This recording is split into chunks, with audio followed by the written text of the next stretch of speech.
Haleluya. Amin. Shalom Bapak Ibu, saudara sekalian. Malam hari ini Dr. Hanas akan membawakan topik tentang leadership yang bertanggung jawab. Silakan, kepemimpinan yang bertanggung jawab. Silakan, Dr. Hanas, waktu dan tempat telah tersedia. Silakan. Ya, shalom semuanya kepada kita. Puji Tuhan, pada malam ini kita berkumpul kembali dalam seri Leadership A to Z, The Purpose Driven Leadership. Terima kasih kepada the top leader dari dalam webinar ini, Dr. Gunadi yang memfasilitasi bersama dengan tim, bersama dengan saya pada kesempatan ini, kita akan membahas tentang kepemimpinan bertanggung jawab. Saya memberikan appreciate, salam kepemimpinan buat kita semua dari Dr. Hanas DTH. Nah, Bapak Ibu yang dikasihi Tuhan Yesus Kristus, kita akan langsung saja go through supaya setelah saya memberikan presentation, Bapak Ibu bisa memberikan pertanyaan ataupun penguatan, penajaman buat kita sehingga bisa bermanfaat bagi kepentingan pelayanan kita bersama-sama. Baik di marketplace maupun juga di gereja ya. Bisa dengar suara saya dengan baik? Bisa ya? Oke? Bisa dengar, bisa Pak Dr. Hanas, bisa dengar. Terima kasih. Oke. Nah, kepemimpinan bertanggung jawab atau responsible leadership. Apa sih yang dimaksudkan dengan kepemimpinan bertanggung jawab? Kepemimpinan bertanggung jawab adalah kemampuan pemimpin ya. Kemampuan pemimpin untuk mempengaruhi orang lain dengan cara menanggung atau memikul segala sesuatu guna mencapai tujuan yang telah ditentukan. Itu yang dimaksudkan dengan kepemimpinan bertanggung jawab. Jadi kepemimpinan bertanggung jawab itu lebih kepada kemampuan pemimpin untuk mengambil resiko, memikul tanggung jawab dengan mengajak orang-orang yang bersama dengan dia hingga mencapai suatu tujuan. Ciri-ciri umum daripada kepemimpinan bertanggung jawab itu memenuhi dua kualifikasi sebenarnya ya. Kualifikasi spiritual dan mature. Kualifikasi rohani dan kualifikasi kedewasaan.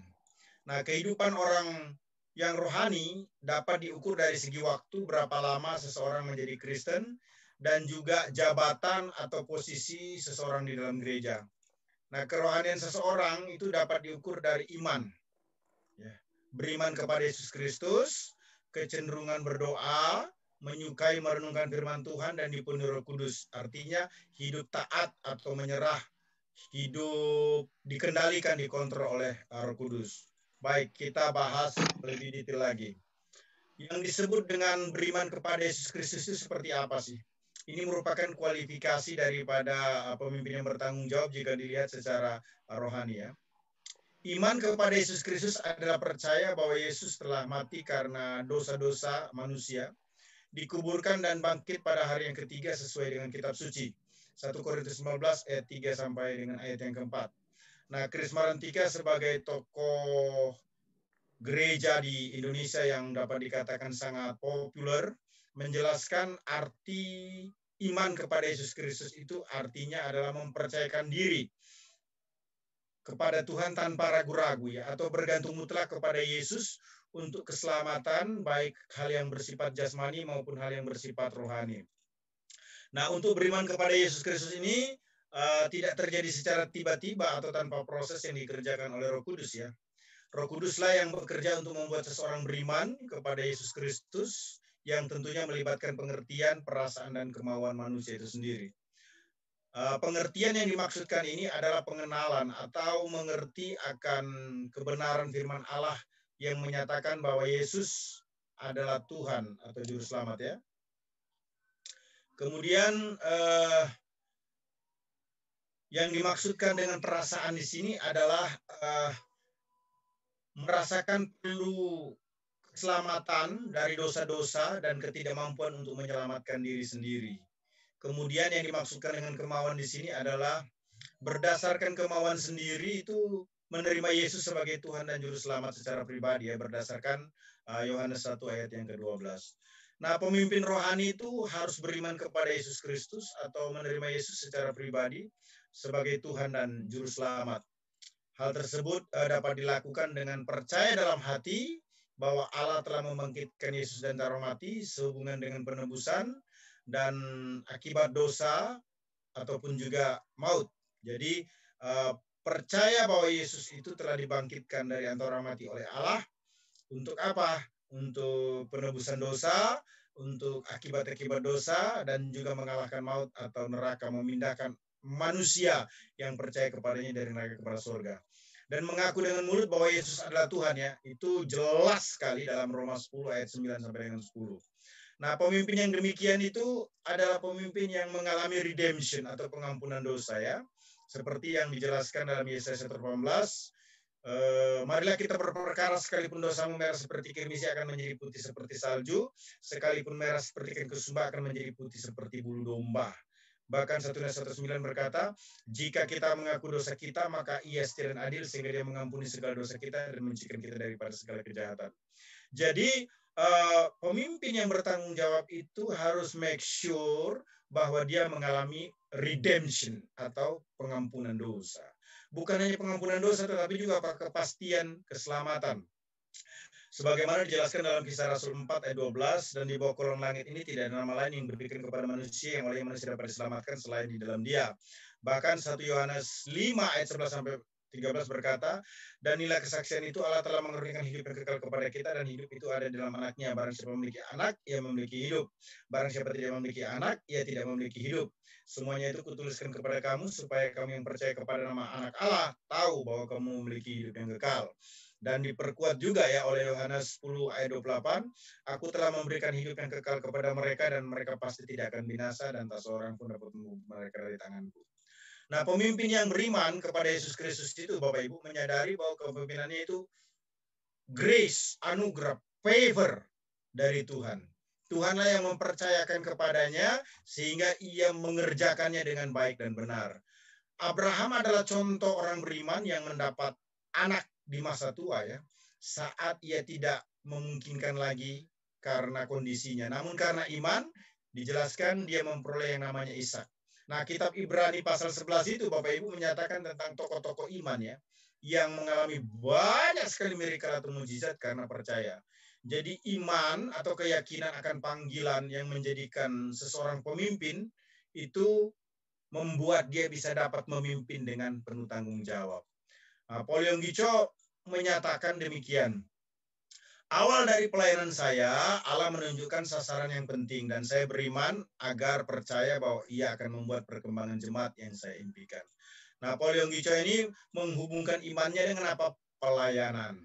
Jadi ia berharap bahwa Allah akan membuat jemaat yang dilayani itu berkembang sesuai dengan apa yang diimpikannya, ya. Jadi beriman itu menunjukkan dua hal yang terkait dengan sesuatu yang tidak dapat dipisahkan. Apa? Jadi iman itu pertama berhubungan dengan pengalaman pribadi bersama dengan Yesus adalah Tuhan dan Juru Selamat. Artinya dia mengakui di dalam hati maupun juga di dalam keberimanannya tidak ada lain, Juru Selamat itu Yesus saja. Nah, yang kedua itu berhubungan dengan kerinduan atau target dari setiap apa yang dikerjakan. Jadi pemimpin yang beriman itu pasti menjadi pemimpin apa? Yang sehat sebagai target dalam kepemimpinannya. Nah, kemudian pemimpin yang rohani itu juga adalah pemimpin yang berdoa kepada Yesus Kristus. John Maxwell itu memberi kesaksian bahwa doa itu harus menjadi lifestyle ataupun gaya hidup, ya, yang memainkan peran begitu besar dalam kehidupan di dalam keluarga beliau, ya. Maxwell menulis begini, ketika tumbuh besar saya belajar tentang berdoa senantiasa, atau sebagaimana kami menyebut berdoa tanpa henti dari ayah saya sendiri, katanya. Dan selalu menjadi model peranan besar bagi saya. Bagi dia, berdoa itu merupakan hal yang alami sama seperti bernapas atau berbicara kepada ibu saya. Maksudnya ayahnya, ya. Nah, dia kelihatan seperti selalu berbicara ketika dia berjalan, itu ayahnya di rumah, tetapi dia tidak berbicara kepada diri sendiri. Dia berbicara kepada Tuhan, ya. Kadang-kadang kalau naik mobil, dia memulai begitu saja percakapan dengan Tuhan. Nah, ayah saya katanya mengajarkan kepada saya ini, John Maxwell, ya, untuk memuji dia ketika suatu yang baik terjadi, mengajukan pertanyaan kepadanya kalau saya bingung, berterima kasih kepadanya kalau saya mendapat berkat, dan kapan saja kami membuat keputusan. Nah, kata-kata pertama ayah saya selalu begini. Ini kata John Maxwell ya. Mari kita berdoa.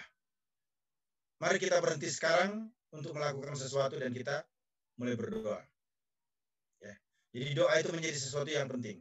Kemudian John Maxwell berkata, ayah dan ibu saya itu mengajarkan kepada saya bahwa orang Kristen yang paling efektif dan paling puas menjadikan doa sebagai gaya hidupnya. Jadi John Maxwell, tokoh kepemimpinan yang hebat ini, ingin mengingatkan kita pada malam ini bahwa orang itu di dalam hidupnya rasa enjoy, tenang apabila melakukan segala sesuatu dimulai dengan doa. Nah, doa merupakan kunci keberhasilan seorang pemimpin yang bertanggung jawab, karena melalui doa pemimpin tersebut akan menjaga hubungan pribadinya dengan Allah. Betul.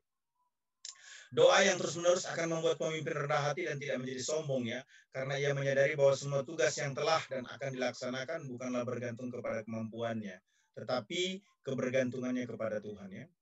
Tuhan menjadi kekuatan bagi dirinya. Nah, akibat dari kehidupan yang berdoa, Allah dimuliakan dan pemimpin tersebut tidak akan merampas kemuliaan Allah. Doa adalah jalan keluar dalam menghadapi kesulitan-kesulitan yang berhubungan dengan uang, kedudukan, pencobaan wanita, dan lain-lain. Hampir, saya bisa katakan, orang yang bangun pagi berdoa dengan sungguh-sungguh menghadap Tuhan, apalagi kalau ada waktu-waktu tertentu yang dia gunakan, dia merasa dijamah oleh kuasa Roh Kudus, hidupnya itu saudara akan tertib. Ya. Masalah bukan berarti tidak ada, tetapi dia merasakan pertolongan Tuhan lebih besar. Kesombongan itu menjadi hancur ketika dia berdoa karena dia menyadari bahwa apa yang ada itu yang terjadi pada dirinya semua karena kemurahan Tuhan. Sehingga orang yang kuat berdoa itu dapat dikatakan selalu memberikan kemuliaan bagi Allah selalu. Yang ketiga adalah merenungkan firman Allah. Melalui firman Allah, setiap pemimpin dapat melengkapi jemaat atau yang dipimpinnya untuk bertumbuh di dalam Tuhan. Itu sebabnya Alkitab berkata jelas sekali dalam 2 Timotius 2:15 ya. Menekankan bahwa pemimpin Kristen yang layak di hadapan Allah adalah mereka yang memberitakan perkataan yang benar. Kisah Rasul 20:27 berkata bahwa pemimpin yang bertanggung jawab tidak boleh lalai untuk memberitakan maksud Allah. Bahkan seluruh maksud Allah yang ada di dalam firman Allah. Nah, itu sebabnya preacher harus menjadi orang yang mencintai firman Tuhan. Katakan kepada seluruh majelis Anda ataupun juga leader-leader Anda, ambil keputusan untuk membaca Alkitab minimal 1 kali selesai. Bahkan sebaiknya siapapun juga yang menjabat sebagai pelayan Tuhan, apakah diaken ataupun juga pelayan-pelayan yang sejenisnya, aktivis, volunteer di dalam gereja, harus sudah membaca Alkitab minimal 2-3 kali, tamat dari Kejadian sampai dengan Wahyu. Tragik sekali kalau ada orang mengambil keputusan melayani Tuhan ya, tetapi belum selesai membaca Alkitab. Saya saja yang sudah membaca Alkitab berulang-ulang. Sebelum saya terima Yesus, saya sudah selesai membaca Alkitab. Sebelum saya masuk sekolah teologi, saya sudah baca Alkitab 3 kali. Sampai hari ini masih terlalu banyak hal yang belum saya pahami atau mengerti dari firman itu. Nah, itu sebabnya kita sebagai pelayan Tuhan cinta firman ya. Yang keempat, kualifikasi rohani adalah dipenuhi oleh Roh Kudus. Wah, ini penting sekali. Pemimpinan yang bertanggung jawab haruslah mengandalkan Roh Kudus, artinya dipenuhi Roh Allah ya, yang ditunjukkan dengan seseorang menyerahkan pikiran, perasaan, dan kemauan untuk dipimpin dan dikendalikan oleh Roh Kudus. Dengan demikian, pemimpin tersebut akan membuang segala yang tidak sesuai dengan sifat-sifat Allah ya. Dipenuhi atau dipimpin oleh Roh Kudus merupakan perintah. Anda bisa baca Efesus 5:18, Yohanes 3:5, dan janji Tuhan akan membuat orang itu menjadi efektif ketika dia mengandalkan Roh Kudus ya. Kisah 1:8, Yohanes 14 ayat 11-14. Nah, yang menarik Bapak Ibu ya, yang menarik dalam pelajaran pneumatologi ataupun juga Roh Kudus, sesuatu yang sangat spesial itu Efesus 5:18 ya. Dipenuhi Roh Kudus itu merupakan perintah. Bahasa aslinya itu pleureste. hendaklah kamu terus-menerus dipenuhi dengan Roh Kudus.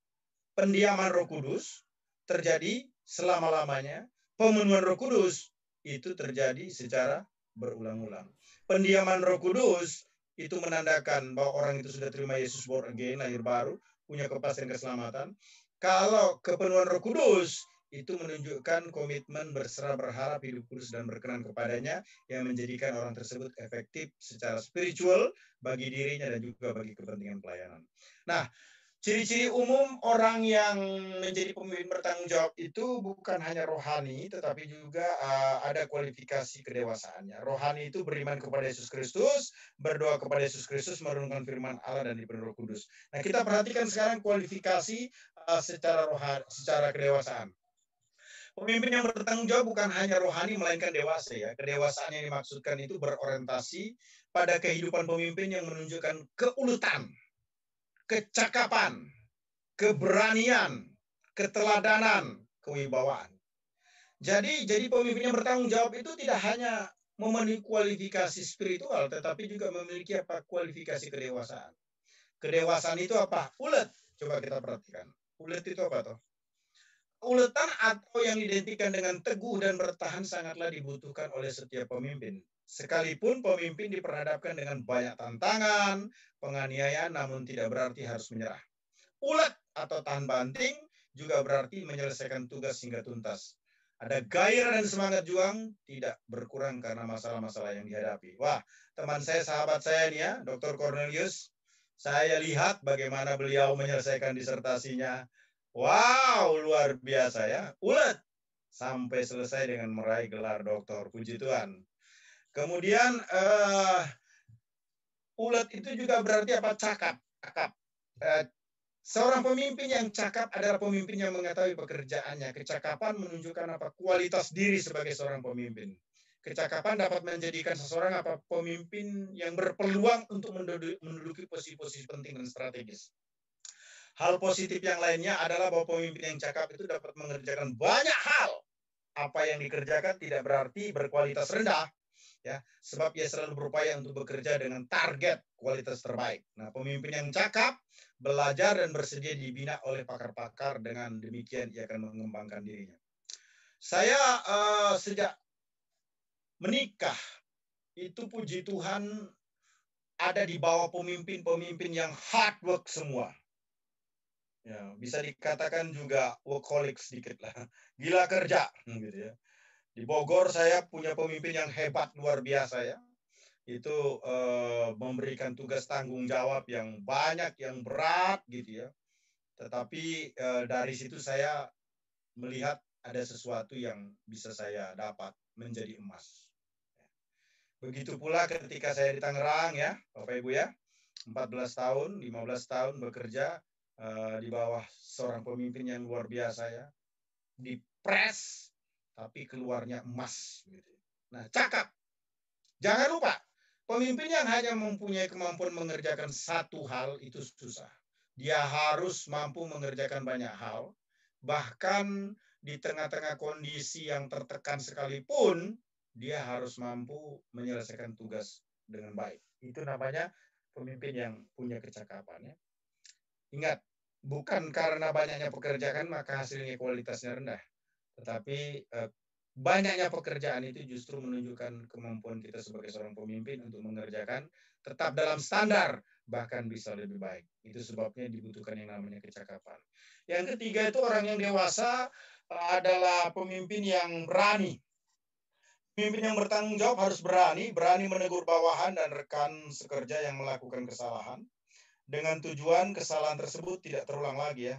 Nah, seorang pemimpin harus berani menyatakan apa yang salah dan suka memberikan pujian terhadap apa yang telah diraih atau hal-hal yang baik. Bahkan juga berani menghadapi ancaman karena mempertahankan kebenaran.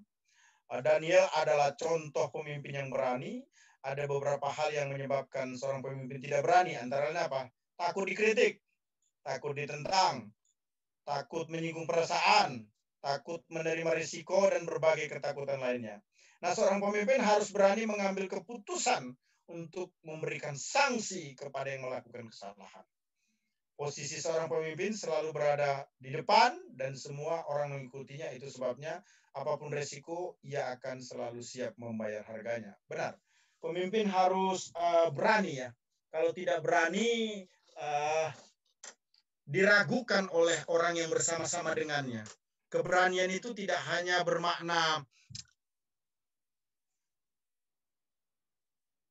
kemampuan untuk mengambil keputusan-keputusan yang menguntungkan, tetapi juga keberanian itu bermakna bagaimana dia bisa memberikan punishment, ya, termasuk kepada orang yang paling terdekat sekalipun dengan dirinya. Namun dia juga membuka peluang atau pintu lebar untuk menjadi pemimpin yang tidak selalu disukai atau disenangi oleh orang yang bersama-sama dengannya.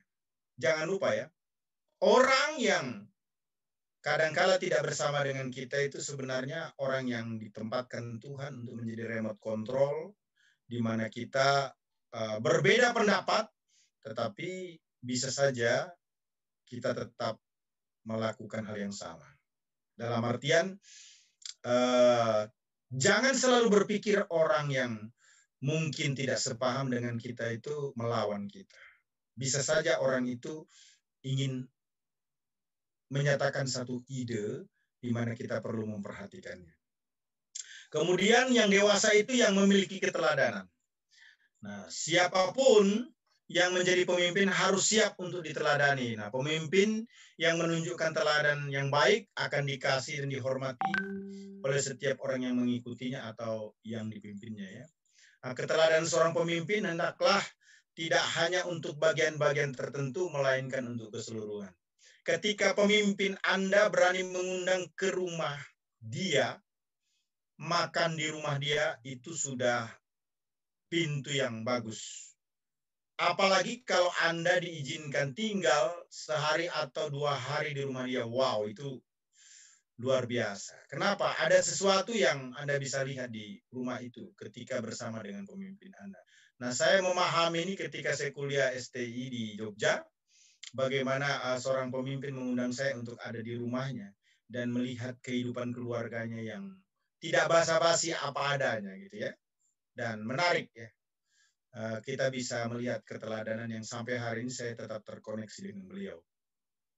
Teladan dalam disiplin waktu, tertib keuangan, perkataan, keluarga, pokoknya dalam segala hal harus menjadi panutan. Nah, ini tidak mudah ya, tapi kita terus berbenah diri.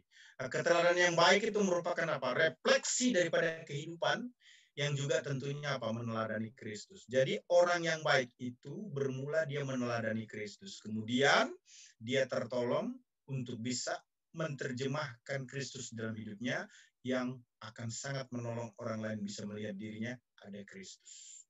Nah, kemudian dewasa itu juga berarti apa? Berwibawa ya. Pemimpin yang berwibawa itu tidaklah otoriter.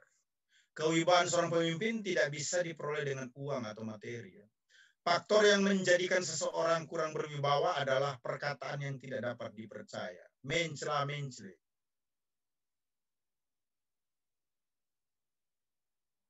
Nah, pemimpin yang demikian akan menjadi kurang dihormati.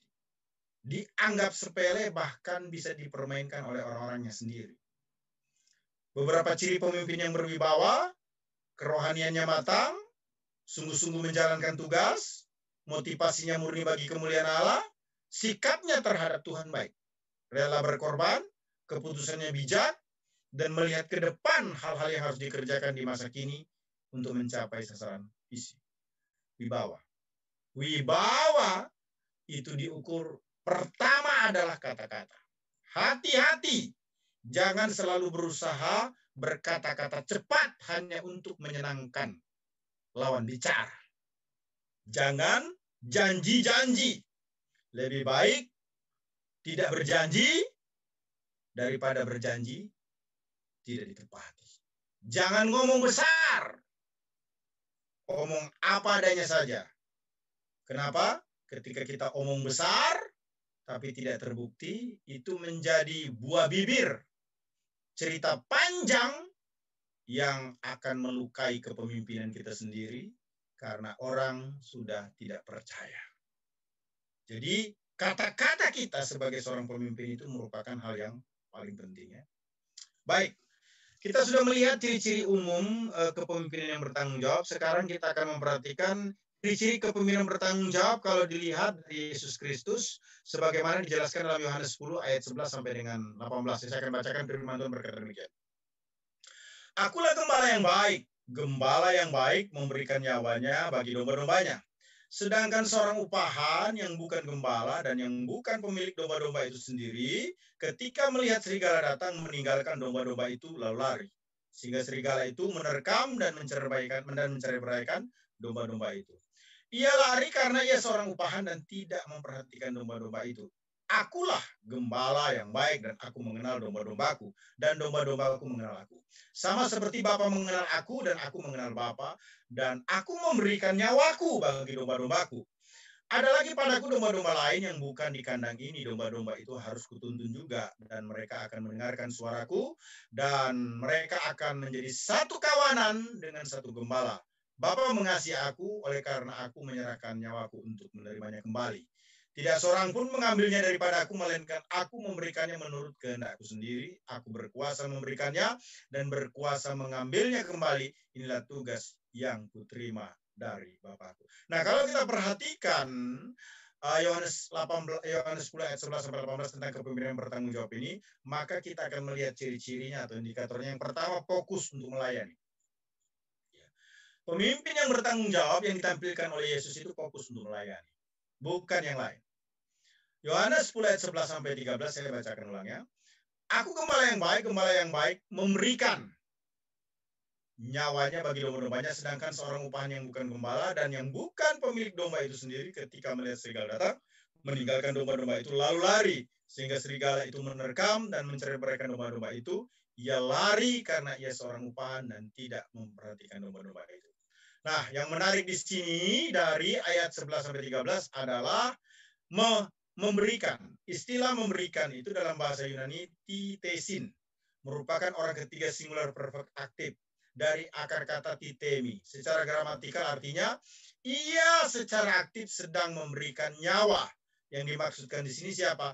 Yesus Kristus sebagai gembala yang baik memberikan nyawanya untuk umat manusia sebagai bukti bahwa ia fokus dalam melayani, merupakan ciri daripada kepemimpinan yang bertanggung jawab. Nah, sejarah penggunaan istilah titemi ini secara umum dalam Injil Yohanes itu bermakna menyerahkan atau memberikan nyawa sebagai pelayanan, di mana Yesus menjadi contoh, rela mati menjadi tebusan bagi banyak orang, dan menjadi gembala agung. Kalau kita perhatikan ayat 11 menyatakan, akulah gembala yang baik, ingin menjelaskan status Yesus diidentifikasikan sebagai gembala yang baik, yang memberikan hidupnya untuk menyelamatkan setiap umat. Nah, pada ayat 10 menyatakan, gembala yang baik memberikan nyawanya bagi domba-dombanya. Ini mau menjelaskan bahwa Yesus Kristus sebagai gembala bukan mencari keuntungan duniawi, melainkan dengan rela mendedikasikan hidupnya, bahkan mati demi keselamatan umatnya, satu tujuan utama Yesus datang ke dalam dunia. Pada ayat 12-13 dijelaskan, sedang seorang upahan yang bukan gembala dan yang bukan pemilik domba-domba itu sendiri ketika melihat serigala datang meninggalkan domba-domba itu lalu lari, sehingga serigala itu menerkam dan menceraikan domba-domba itu. Ia lari karena apa? Seorang upahan dan tidak memperhatikan domba-domba itu. Nah, Bapak Ibu, dijelaskan dalam bagian tersebut ada seorang upahan ternyata di dalam kepemimpinan ataupun juga di dalam pelayanan. Seorang gembala upahan tidak peduli terhadap bahaya yang mengancam keselamatan domba. I don't care.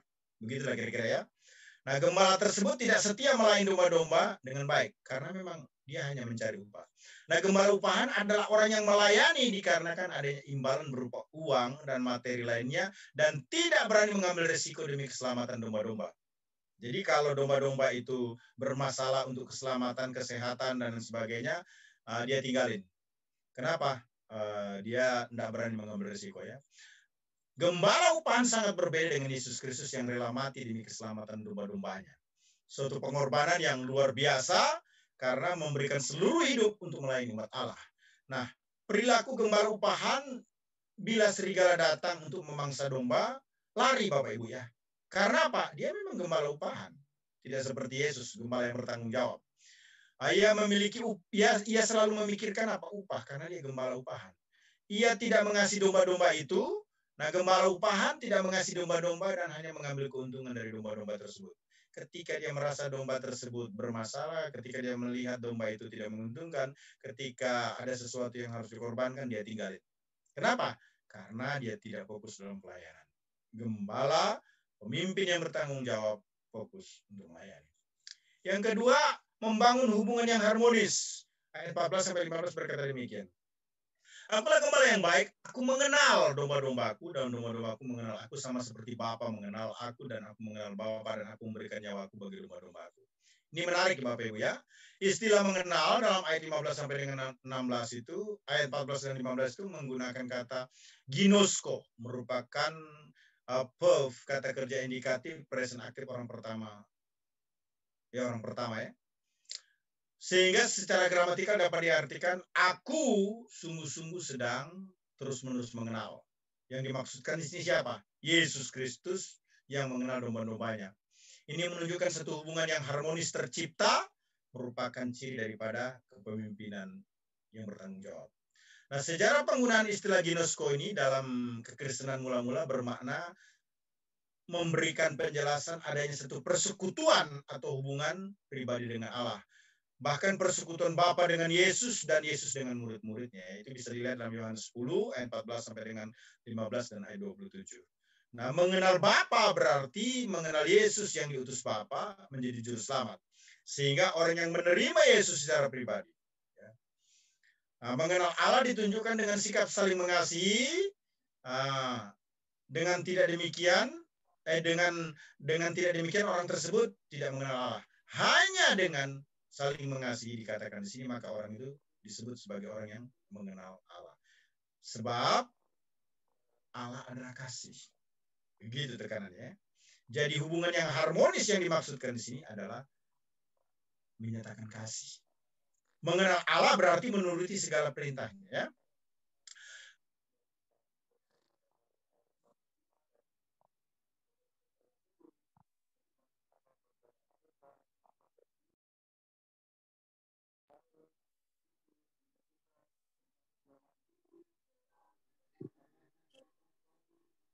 Suara Nathan nggak kedengaran?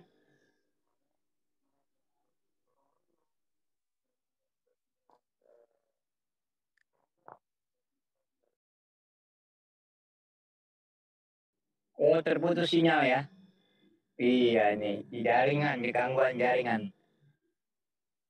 Sering ya, Pak Hana sering putus ya? Iya, sorry. Jaringan agak terputus sebentar. Beliau lagi cukup jauh ini. Sebentar ya.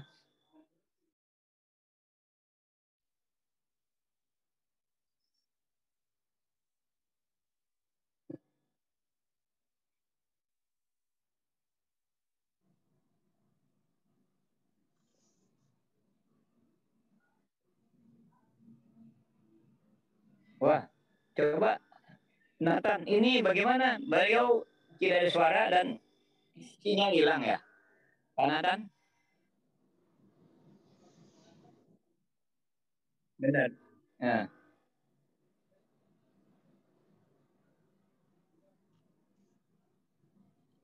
Sebentar ya, Bapak Ibu, jaringan agak error.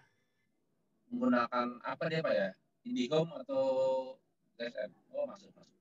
Iya, agak rela ini Pak Nathan nih. Ya, oke, Pak Dr. Anas. Oke, Pak Dr. Anas kedengaran suara? Kedengaran ya? Oke.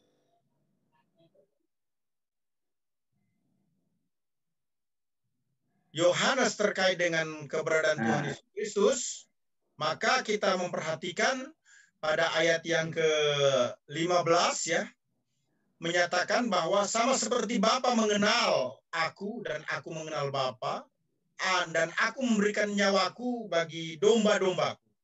Bukan sesuatu yang dangkal. Jadi Kristus ini sangat mengenal domba-dombanya, luar biasa sekali ya. Nah, dikatakan di sini ada hubungan yang harmonis atau intim antara Yesus dengan domba-dombanya yang disamakan dengan hubungan Bapa dengan Tuhan Yesus.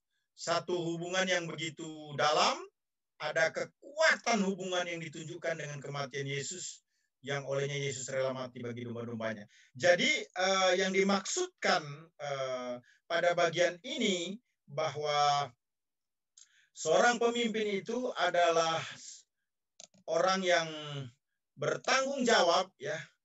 Itu adalah pemimpin yang membangun hubungan yang harmonis. Seperti Yesus dengan Bapa, kekuatan hubungan itu sampai mati. Luar biasa ya. Yesus mati untuk menunjukkan ketaatannya kepada Bapa surgawi. Nah, kemudian yang ketiga itu berempati terhadap sesama, ayat 16 bagian ayat. Ada lagi padaku domba-domba lain yang bukan dari kandang, ini domba-domba itu harus kutuntun juga. Istilah lain dalam naskah Yunani itu Allah, merupakan adjektif akusatif neuter plural dari akar kata alos. Secara gramatikal dapat diartikan domba-domba yang lain. Namun tetap dituntun Yesus, satu bukti bahwa Yesus berempati terhadap sesama manusia, ya. Ini merupakan ciri dari kepemimpinan yang bertanggung jawab. Nah, menarik ini ya, penggunaan istilah alos ini ada dalam Injil Markus, 1-2 Petrus, bahkan kitab Wahyu, ya. Nah, Injil Yohanes sendiri memberi makna bahwa alos itu membedakan terkait dengan anggota tubuh, pipi kanan, pipi kiri, kaki yang satu dengan yang lain. Nah, pemahaman terhadap Yesus dianggap berbeda-beda, ya. Sebagai Yohanes Pembaptis, sebagai Elia dan Yeremia, begitu ya. Nah, karunia dalam melayani juga dikatakan berkata-kata dengan hikmat dan pengetahuan. Kemudian dalam Injil ada Injil Allah dan Injil yang lain. Itu sejarah penggunaan istilah alos, ya. Domba-domba lain yang dimaksudkan di sini adalah komunitas non-Yahudi. Juga dituntun atau digembalakan oleh Yesus, menunjukkan bahwa Yesus itu berempati terhadap sesama atau semua orang tanpa dibatasi oleh etnik, jenis kelamin, dan perbedaan atau status sosial lainnya. Nah, pemimpin yang berempati itu mampu melakukan reach, artinya menjangkau orang-orang lain, bukan hanya melayani umat yang dipercayakan, tetapi juga mungkin ada orang-orang yang belum mengenal Tuhan tetap juga dilayani. Yesus datang bukan hanya untuk orang Yahudi, tetapi juga untuk orang non-Yahudi. Nah, pada bagian yang keempat, ciri daripada pemimpinan Yesus Kristus terkait dengan kepemimpinan yang bertanggung jawab ini, Bapak Ibu, itu adalah mempertahankan keutuhan bersama. Nah, jelas sekali kita bisa lihat itu di ayat yang ke-16b dan 17, ya. Ada lagi padaku domba-domba lain yang bukan dari kandang ini. Domba-domba itu harus kutuntun juga, dan mereka akan mendengarkan suaraku, dan mereka akan menjadi satu kawanan dengan satu gembala. Bapa mengasihi aku oleh karena aku memberikan nyawaku untuk menerimanya kembali. Nah, ini menarik ya. Istilah satu dari naskah Yunani itu eis, dalam ayat 16 itu adjektif kardinal nominatif maskulin singular. Secara gramatikal itu diartikan yang menjadi satu, ya, merupakan hal yang utama yang dilakukan oleh Yesus. Jadi yang membuat menjadi satu kawanan itu adalah Yesus sendiri, ya, yang mempertahankan keutuhan bersama. Ini juga merupakan ciri daripada kepemimpinan yang bertanggung jawab. Nah, Bapak Ibu, penggunaan istilah eis ini dalam hubungan pribadi itu bermakna kesatuan hubungan di antara orang percaya, ya. Bisa lihat Roma 12 ayat 10, ayat 16, pasal 16 ayat 6, dan 1 Korintus 16, ya.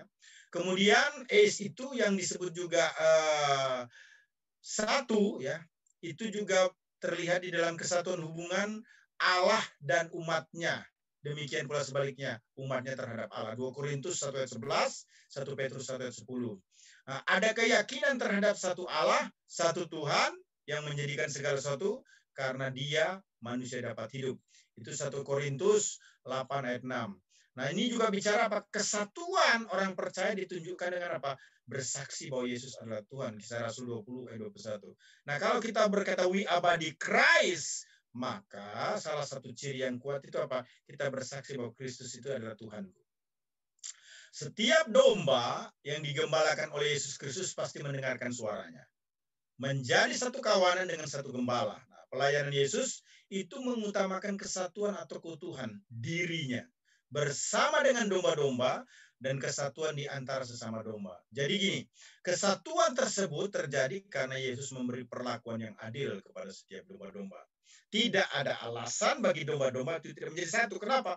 Karena Yesus memperlakukan domba-domba itu dengan sangat baik. Gitu Bapak Ibu ya. Ya, kemudian kita lihat ayat 17, Bapa mengasihi aku oleh karena aku memberikan nyawaku untuk menerimanya kembali. Firman Tuhan berkata demikian ya. Menjelaskan bahwa Bapa mengasihi Yesus karena Yesus telah menyerahkan nyawanya kepada Bapa. Hal tersebut dibuktikan oleh Yesus melalui kematian di atas kayu salib dan kebangkitannya dari antara orang mati. Jadi kasih Bapa kepada Yesus itu adalah membangkitkan Yesus dari antara orang mati. Yang kelima adalah memimpin sesuai kehendak Allah. Ayat 18 ya. Ayat 18 menyatakan, tidak seorang pun mengambilnya daripadaku, melainkan aku memberikannya menurut kehendakku sendiri. Aku berkuasa memberikannya dan berkuasa mengambilnya kembali. Inilah tugas yang kuterima dari Bapakku. Jadi istilah dalam naskah asli untuk tugas itu apa? Entolen. Merupakan noun akusatif feminim singular ya, dari akar kata entole. Secara gramatikal dapat diartikan seorang yang memiliki tugas, menunjukkan kepada Yesus yang memiliki tugas dari Bapa. Nah, hal ini menunjukkan apa? Yesus adalah pemimpin yang memimpin sesuai kehendak Allah. Lagi-lagi ini merupakan ciri daripada kepemimpinan yang bertanggung jawab. Sejarah penggunaan istilah entole ini dalam Injil Yohanes bermakna bahwa Yesus Kristus melakukan tugas yang diberikan Bapa, yakni menjadi juru selamat, di mana setiap Yesus berkata-kata ketika berada di bumi tidak pernah karena keinginannya sendiri, melainkan mengatakan yang ditugaskan oleh Allah. Perhatikan tulisan-tulisan atau pernyataan Yesus dalam Alkitab ya. Dia mengerjakan tugas yang diberikan oleh Bapa. Yesus dengan rela berkomitmen untuk menjalankan tugas sebagai penebus karena Bapa mengasihi Yesus, demikian pula sebaliknya Yesus mengasihi Bapa. Jadi melakukan kehendak itu diikat oleh kasih. Kematian Yesus menjadi penyebab dia memiliki setiap orang yang menerimanya. Jadi Yesus mati bukan karena faktor lain, tetapi karena kehendaknya sendiri. Dia menyerahkan nyawanya kepada Bapa ya. Itu sebabnya dengan sengaja ia bangkit dari kematian oleh kuasa Allah Bapa. Apa yang Yesus lakukan tersebut sesuai dengan apa yang Bapa berikan sebagai pribadi yang bertanggung jawab ya. Yesus sebagai gembala yang baik dalam pelayanannya bertindak sesuai kehendak, peraturan atau perintah Bapa. Sikap tersebut menunjukkan bahwa Yesus itu memiliki wibawa Bapa. Baik. Nah, kita sudah melihat ada 5 ciri kepemimpinan bertanggung jawab yang ditampilkan Yesus dalam Yohanes pasal 1 sampai dengan pasal 1 ayat 1 sampai dengan 18 ya. Fokus untuk melayani, membangun hubungan yang harmonis, berempati terhadap sesama, mempertahankan keutuhan bersama, memimpin sesuai kehendak Allah. Nah, sekarang kita lihat ada sesuatu yang menarik. Apa sih paralelisme prinsip-prinsip kepemimpinan bertanggung jawab ini? Kalau kita bisa lihat, ada sesuatu yang paralel ya dengan teks Alkitab lainnya. Yang pertama itu istilah akulah gembala yang baik. Gembala yang baik memberikan nyawanya bagi domba-dombanya dalam Yohanes 10 ayat 11 itu sangat paralel dengan Yeskiel 34 ayat 2. Nanti dilihat aja ya. Artinya apa? Kepemimpinan yang bertanggung jawab yang sesungguhnya harus mencontoh Tuhan Yesus. Yakni memberikan nyawa atau rela berkorban, bukan seperti gembala-gembala Israel yang hanya memperhatikan diri sendiri dan tidak rela berkorban. Ya. Gitu. Kemudian yang kedua adalah istilah aku gembala yang baik dan aku mengenal domba-dombaku dan domba-dombaku mengenal aku. Itu Yohanes 10 ayat 14 ya. Itu sama atau paralel dengan 2 Timotius 2 ayat 19. Artinya gini, kepemimpinan yang bertanggung jawab ditunjukkan seperti Tuhan Yesus yang mengenal umatnya.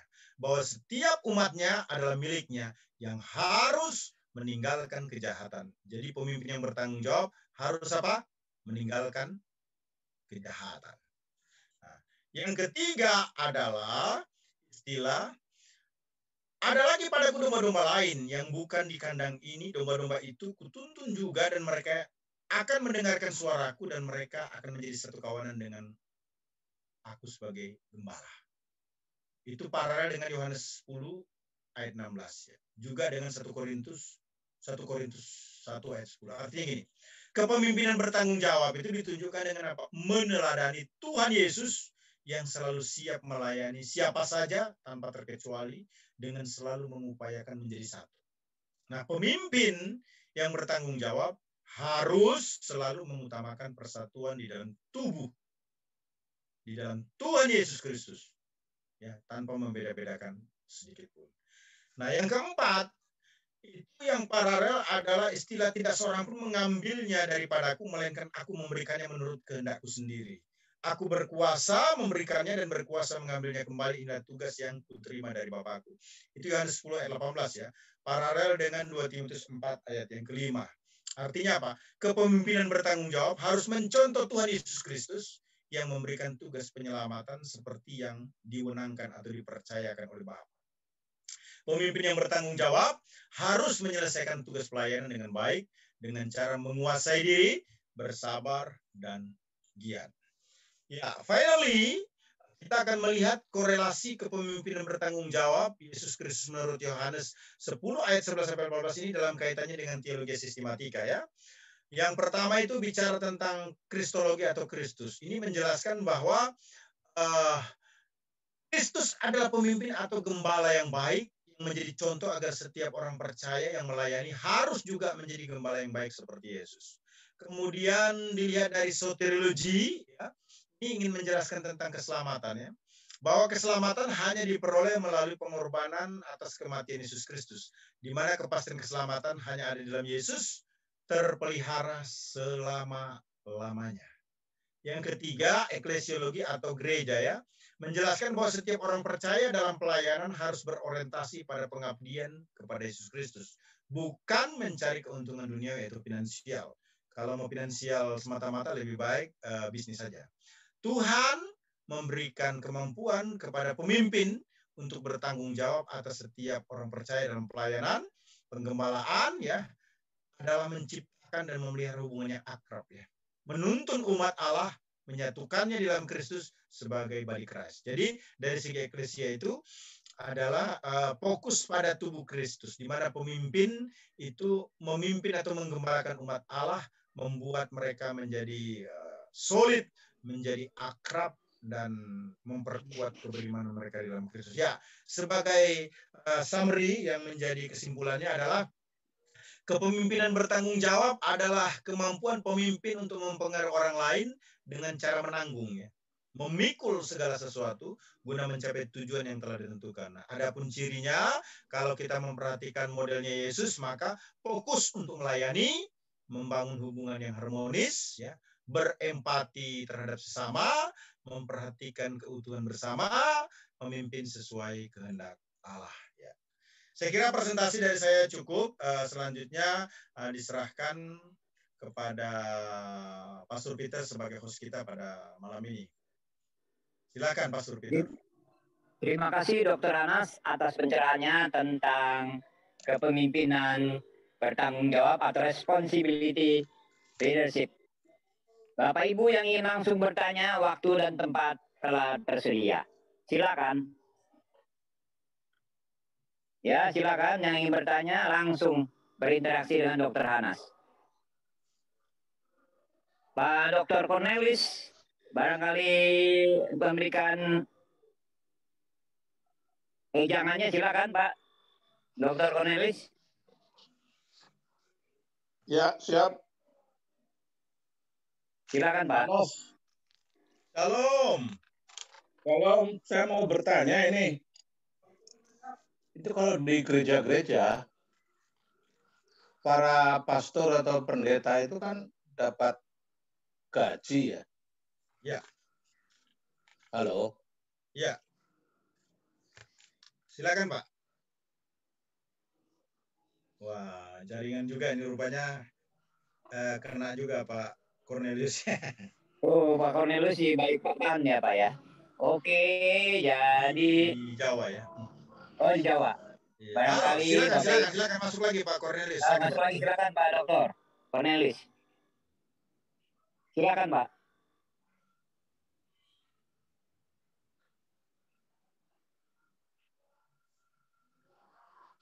Silakan. Suaranya Pak. Suara Pak. Dr. Cornelis. Di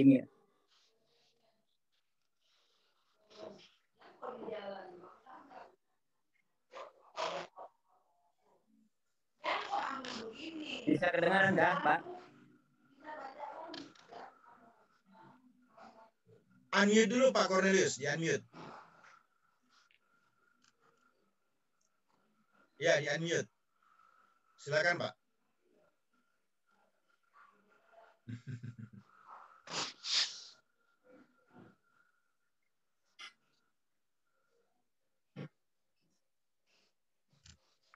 Ya, silakan Pastor Peter. Ya, Pak Dr. Cornelis sedang gangguan sinyal. Silakan Bapak Ibu yang ingin bertanya langsung, silakan. Silakan langsung Pak Edwin dari Netherlands, silakan barangkali ingin bertanya, berinteraksi, menambah wawasan, silakan Pak. Ya. Terima kasih Pak Peter, terima kasih Pak Hanas yang terhormat. Saya mau mengajukan pertanyaan demikian. Jadi konteks kita adalah kepemimpinan yang bertanggung jawab. Nah, pertanyaan saya adalah kalau di dalam struktur organisasi ada layers, jadi top management, middle management, lower management ke bawah. Nah, kalau seorang bawahan itu katakanlah melakukan pelanggaran atau kesalahan di luar, artinya berkaitan dengan customer atau jemaat atau orang lain gitu ya. Nah, apakah itu juga tetapi orang ini boleh dikata misalnya tidak mengikuti ketentuan. Ya mungkin karena dia tidak tahu atau memang sengaja tidak mengikuti ketentuan tetapi melakukan sesuatu pelanggaran. Apakah itu juga menjadi tanggung jawab pemimpin yang tinggi gitu, yang top management begitu? Atau Iya, Bu, ya. ada Oke, saya pulang dulu ya, Bu. Iya. Nanti besok kalau ada Eci, kapan Eci pulangnya? Ya, terima kasih Pak Edwin. Oke, saya pulang ya, Bu. Ini terkait dengan yang namanya Ini dimatikan di lift aja, lift.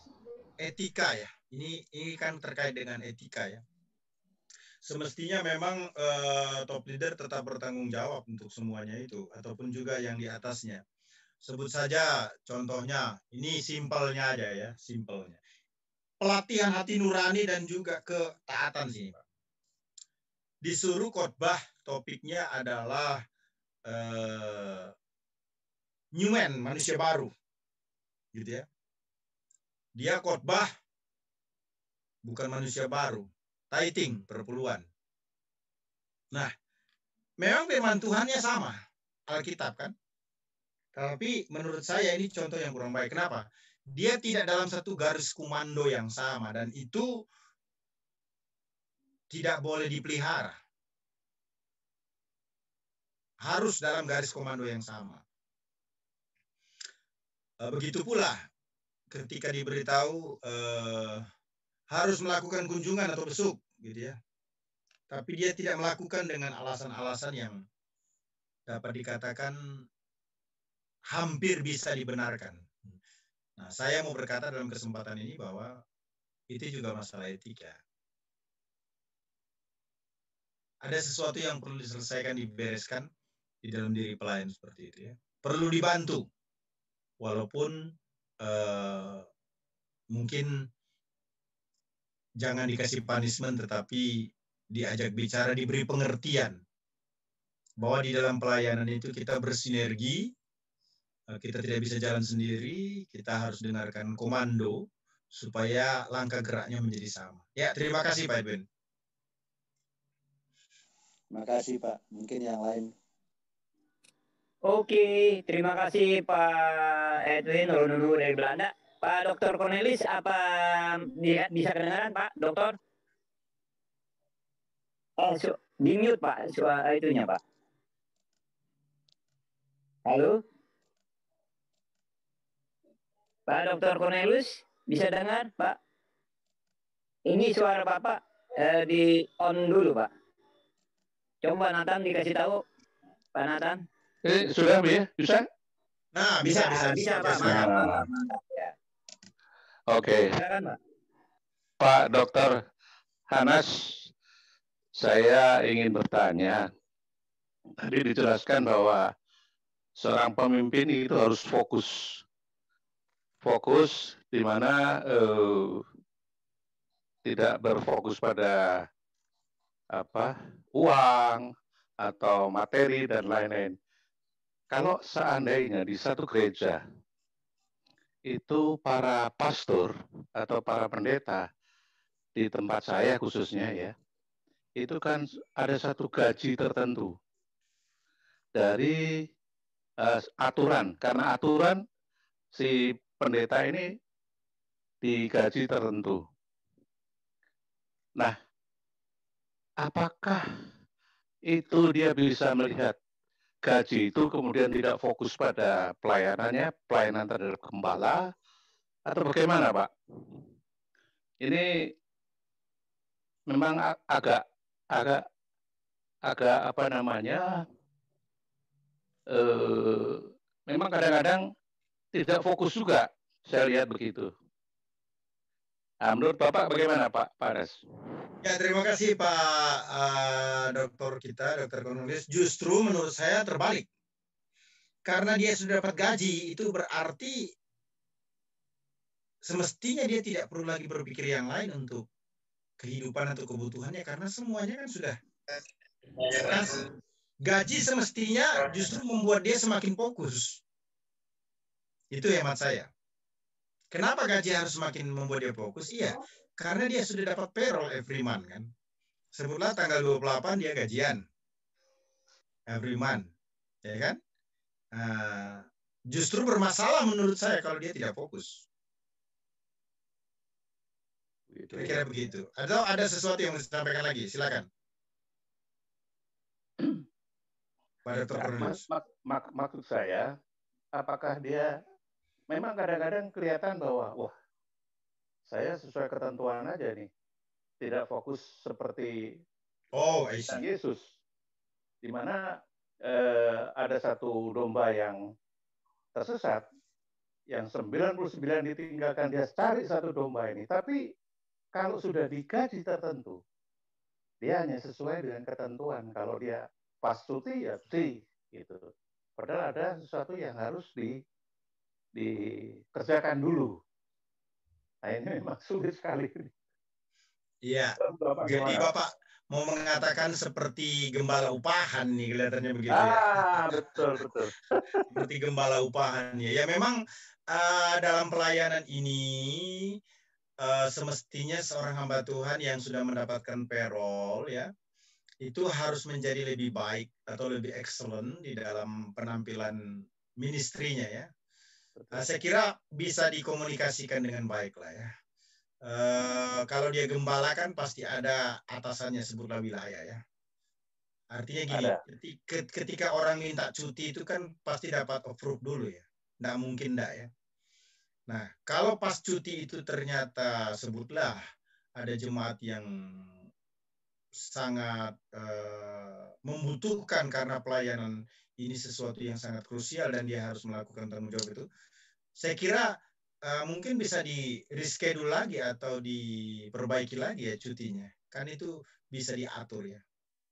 Jadi maksud saya begini, cuti itu memang harus diberikan kepada gembala, hamba Tuhan ya. Sebutlah dalam 1 bulan 12 hari. Dalam 1 tahun 12 hari. Pada umumnya begitu kan? Nah, saya tidak tahu karena dia melayani Sabtu Minggu, apakah itu juga bisa dilakukan atau enggak.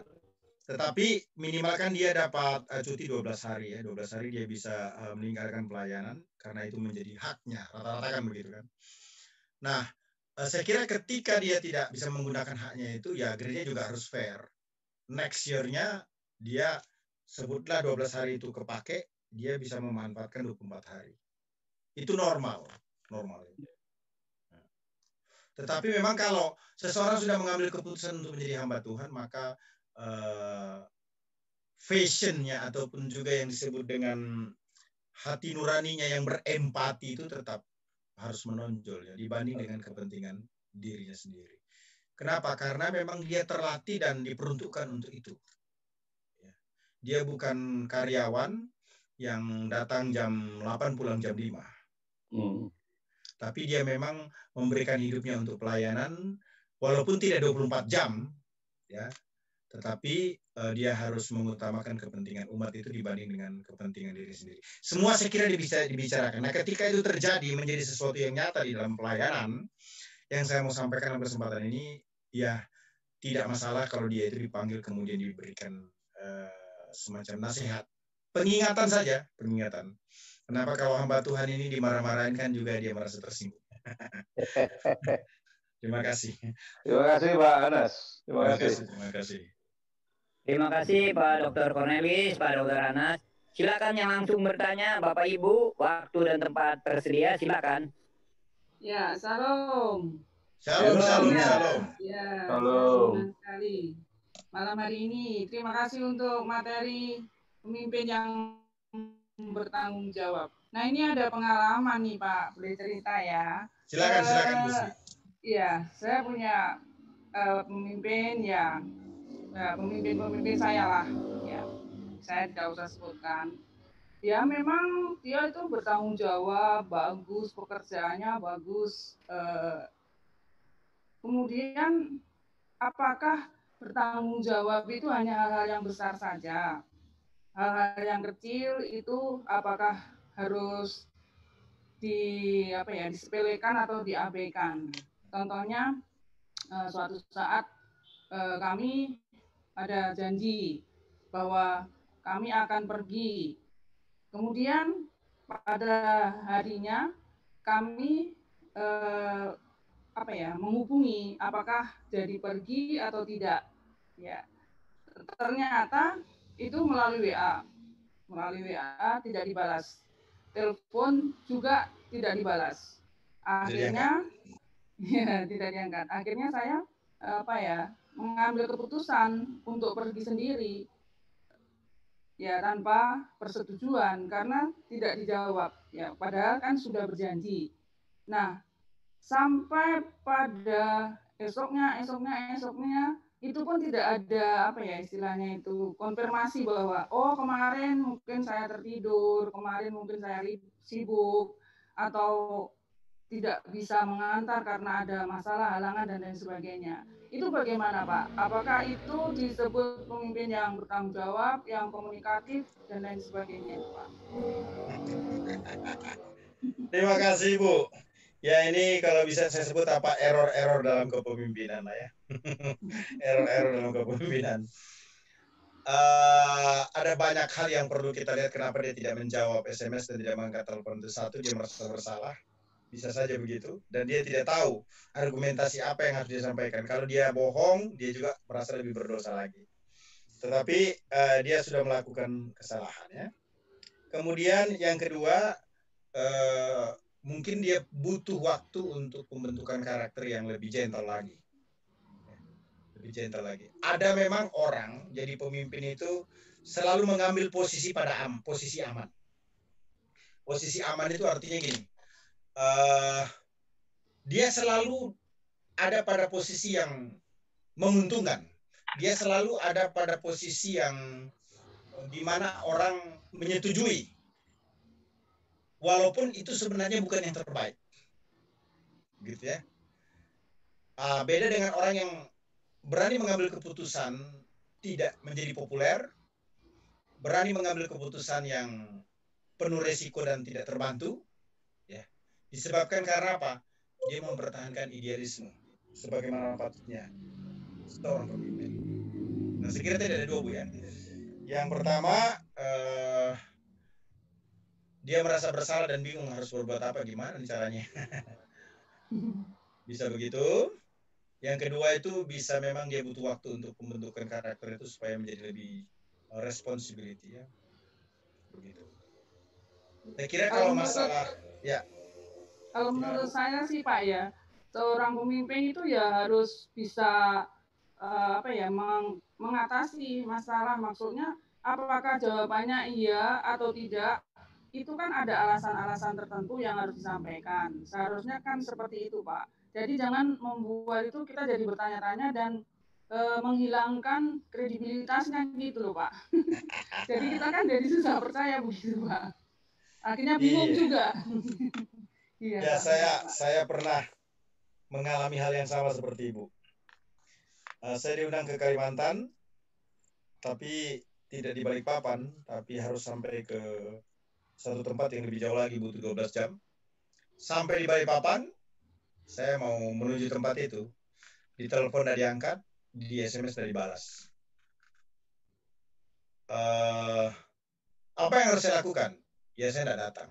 Padahal yang bersangkutan sudah berkata, silakan datang. Saya bilang, di WA, saya sudah di Balikpapan ini, saya mau ke tempat Anda seperti yang kita bicarakan, kita mau diskusi sesuatu, tapi butuh 12 jam perjalanan lewat darat ya.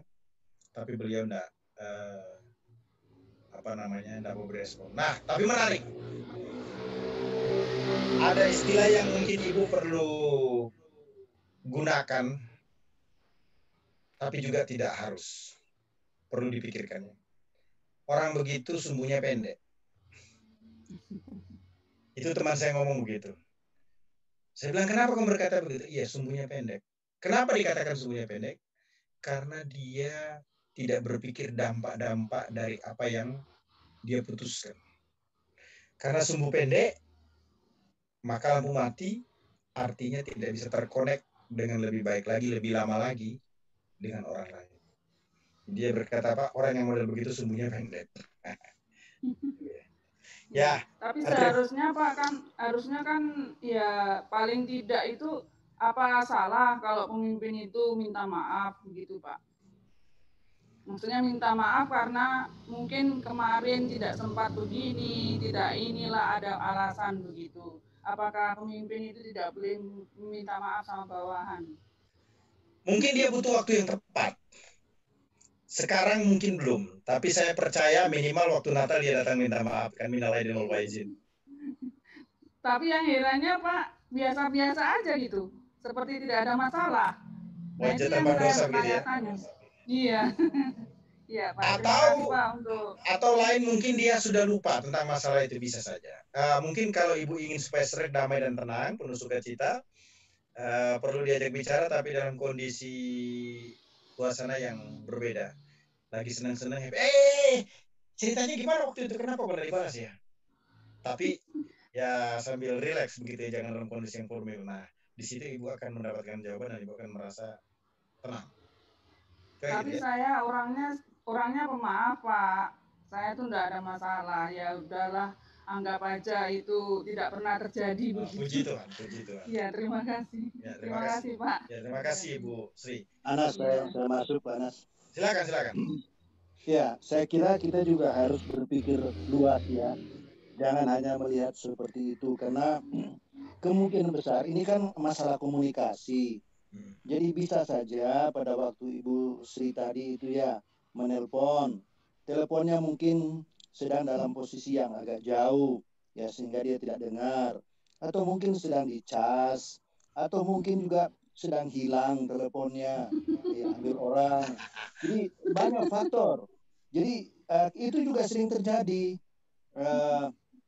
Pernah terjadi di kami juga gitu ya. Orang telepon gitu, teleponnya hilang. Pas istri saya masuk di kamar mandi di luar negeri, kamar mandi, dia cepat-cepat keluar, teleponnya dia lepas di dalam kamar mandi, lupa ambil. Ya mungkin ada pesan masuk, bisa kenapa nggak diambil? Ya, sudah diambil orang gitu ya. Jadi ini kan masalah komunikasi. Atau bisa juga si yang penerima itu ya gaptek gitu kan. Banyak orang juga, biarpun di kota banyak orang gaptek gitu loh. Jadi dia harusnya kan melihat ada inbox atau tidak, ada miss call atau tidak. Ini enggak. Atau bisa saja HP-nya itu mungkin pas Ibu telepon, dia lagi restart ulang ya, dia lagi start ulang gitu ya. Jadi mungkin nggak masuk gitu. Jadi banyak faktor. Terlalu berdosa juga kita kalau kita menuduh pemimpin kita, pendeta misalnya, oh dia begini, dia jahat, padahal bukan karena dia sengaja. Tetapi karena faktor-faktor yang seperti saya katakan tadi. Jadi masalah komunikasi itu juga sangat penting begitu. Mungkin juga Ibu juga ada kesalahan. Kenapa tidak mengingatkan the following day gitu ya, hari berikutnya atau seterusnya, Pak, kok kenapa nggak dibalas? Tapi Ibu diam juga kan? Karena Ibu diam juga, jadi tidak ada komunikasi, tidak terselesaikan gitu. Sehingga kita mencap dia, oh dia pendetanya nggak bagus gitu ya. Saya pikir kita jangan melihat itu, karena iblis itu juga suka mengacaukan kita gitu loh, membuat kita merasa kita udah benar, tapi sebenarnya masih ada hal lain yang kita lakukan yang lebih baik yang bisa menyelamatkan hubungan komunikasi itu. Itu loh pendapat saya. Mohon maaf kalau mungkin agak Begini Pak, saya kira tidak ya, karena di chat itu kan terlihat kalau dibaca atau tidak dibaca. Nah itu chatnya itu terbaca, tapi tidak terjawab begitu Pak.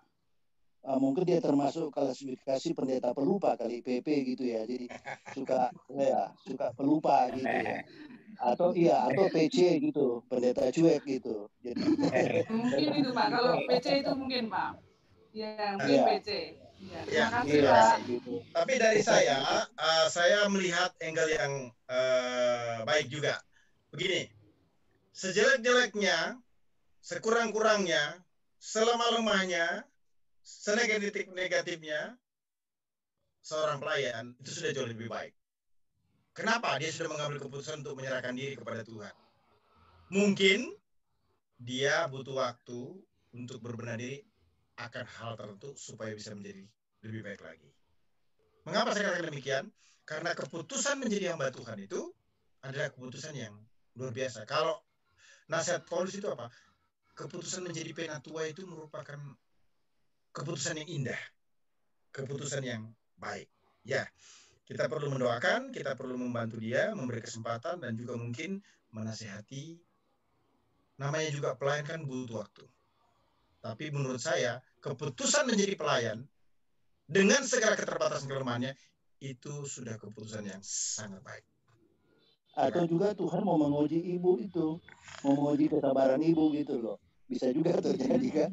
Bagaimana reaksi ibu, kalau ibu marah, ibu terpancing gitu. Bisa juga gitu loh.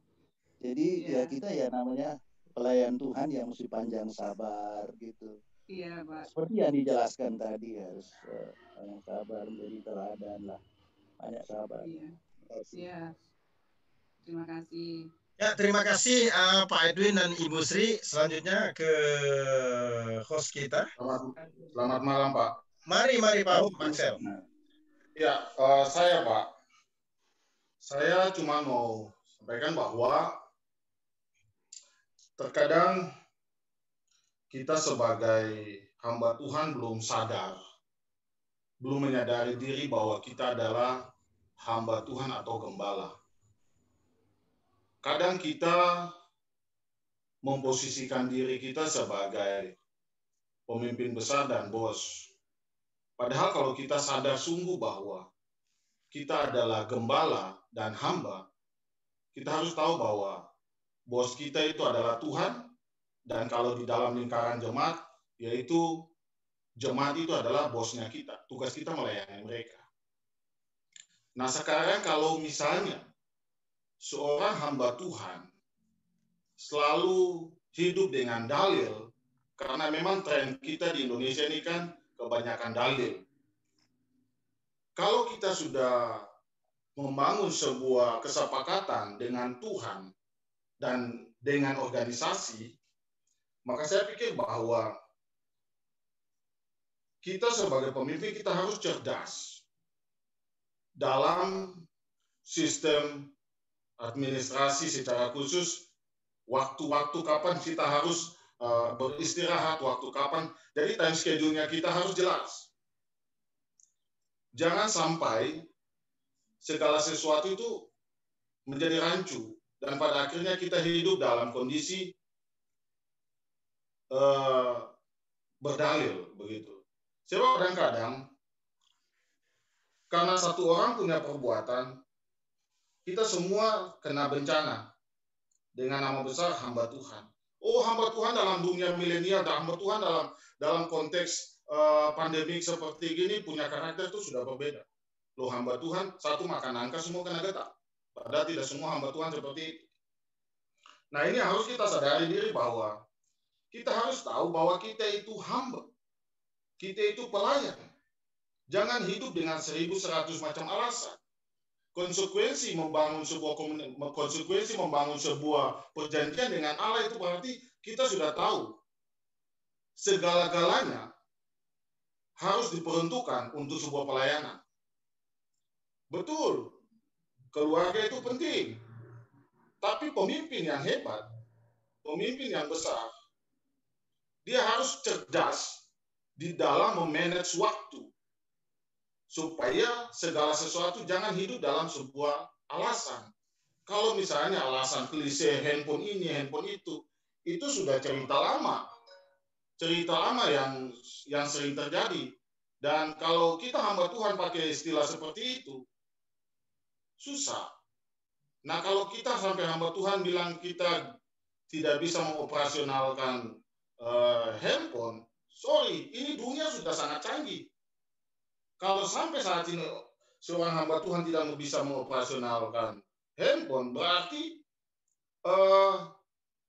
hamba Tuhan tersebut tidak belajar begitu, tidak mau belajar, tidak mau membuka diri, tidak mau menunduk sedikit dan bertanya kepada orang yang lebih pintar.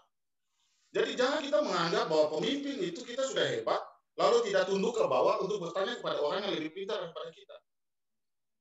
Jadi kurang lebih seperti itu, Pak. Jadi kalau saya melihat bahwa kalau kita sebagai hamba Tuhan hidup dengan 1.100 macam alasan, saya pikir ini sebuah kesalahan besar. Kita sudah berdosa sama Tuhan. Demikian Pak Anas. Standby. Sangat setuju. Penting juga mungkin kalau di acara retreat hamba Tuhan ataupun juga pas ada ibadah bersama untuk hamba Tuhan, khotbahnya judulnya apa? Pendeta tanpa dalil. Nah, kira-kira begitulah ya. Setuju Pak Max ya. Bisa dipikirkan juga itu ya. Satu tema yang menarik ya, pendeta tanpa dalil. Artinya menjadi hamba Tuhan tidak banyak dalil-dalilnya, tetapi lebih kepada responsibility untuk menyenangkan hati Tuhan dan juga untuk keharmonisan dengan sesama, terutama dengan sesama pelayan. Terima kasih Pak Max, sangat menarik. Selanjutnya, silakan Bapak Ibu yang ingin bertanya langsung kepada Dr. Anas, silakan, waktu dan tempat tersedia, silakan. Halo Pak Anas. Mari Pak Yakobus, mari Pak Yakobus. Terima kasih, menarik sekali topik malam hari ini Pak Anas, sungguh memberkati, luar biasa. Ya Pak Anas, kalau kita melihat sosok seorang pemimpin itu biasanya identik dengan karisma. Karisma ya? Ya. Lalu juga visi dan misi ke depan, mampu mengendalikan apa yang dipimpinnya, dan utamanya adalah cakap berbicara dan bertanggung jawab. Pertanyaannya Pak Anas, bagaimana cara mengetahui gaya kepemimpinan yang cocok dalam diri seseorang itu? Apakah itu bisa dilihat dari tipe kepribadian seseorang? Misalkan tipenya adalah sanguin, koleris, ataupun melankolis, dan lain sebagainya.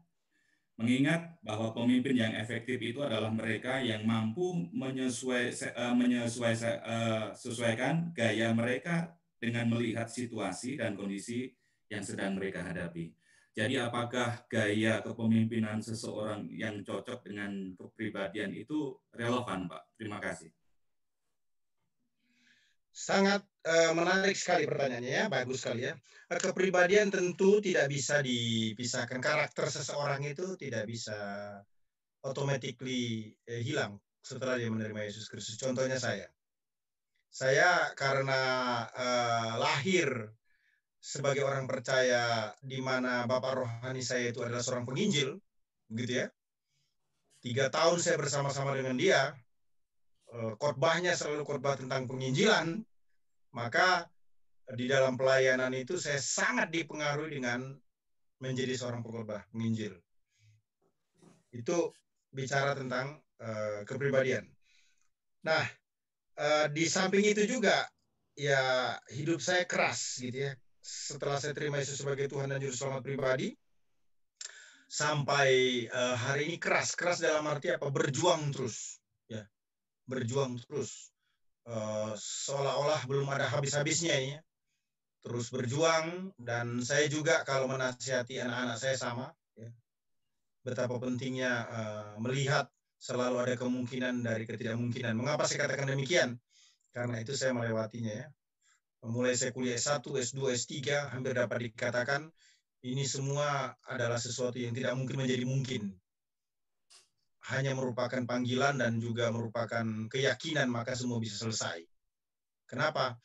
Bukan karena ada sponsor sehingga kuliah, justru karena ada sponsor maka kuliah. Nanti di tengah-tengah jalan harus cuti atau bagaimana, harus extra mile dan sebagainya. Nah itu menjadi tanggung jawab untuk bisa diselesaikan dengan baik. Tapi saya melihat bahwa Tuhan tidak pernah tinggalkan. Dan saya bersyukur bisa melewati masa-masa sukar di dalam kehidupan saya. Nah, kepribadian sanguin, kolerik, dan sebagainya itu juga mempengaruhi gaya kepemimpinan seseorang ya. Karena orang memiliki karakter ataupun juga temperamen itu bukan sesuatu yang singkat, itu satu pembentukan yang cukup lama. Begitu ya. Tetapi kita punya keyakinan bahwa ketika orang mengalami perjumpaan pribadi dengan Kristus, yang menonjol itu adalah kekuatan-kekuatannya. Nah, di samping kepribadian juga itu lingkungan. Begini, seorang pemimpin akan menjadi pemimpin yang hebat, yang luar biasa, karena dia pernah dipimpin oleh orang yang luar biasa. Begitu ya. Kemampuannya berbicara, wawasannya, itu bukan semata-mata karena dia membaca, tetapi juga karena dia bertemu atau berkumpul dengan orang-orang yang hebat. Kalau boleh saya katakan begini,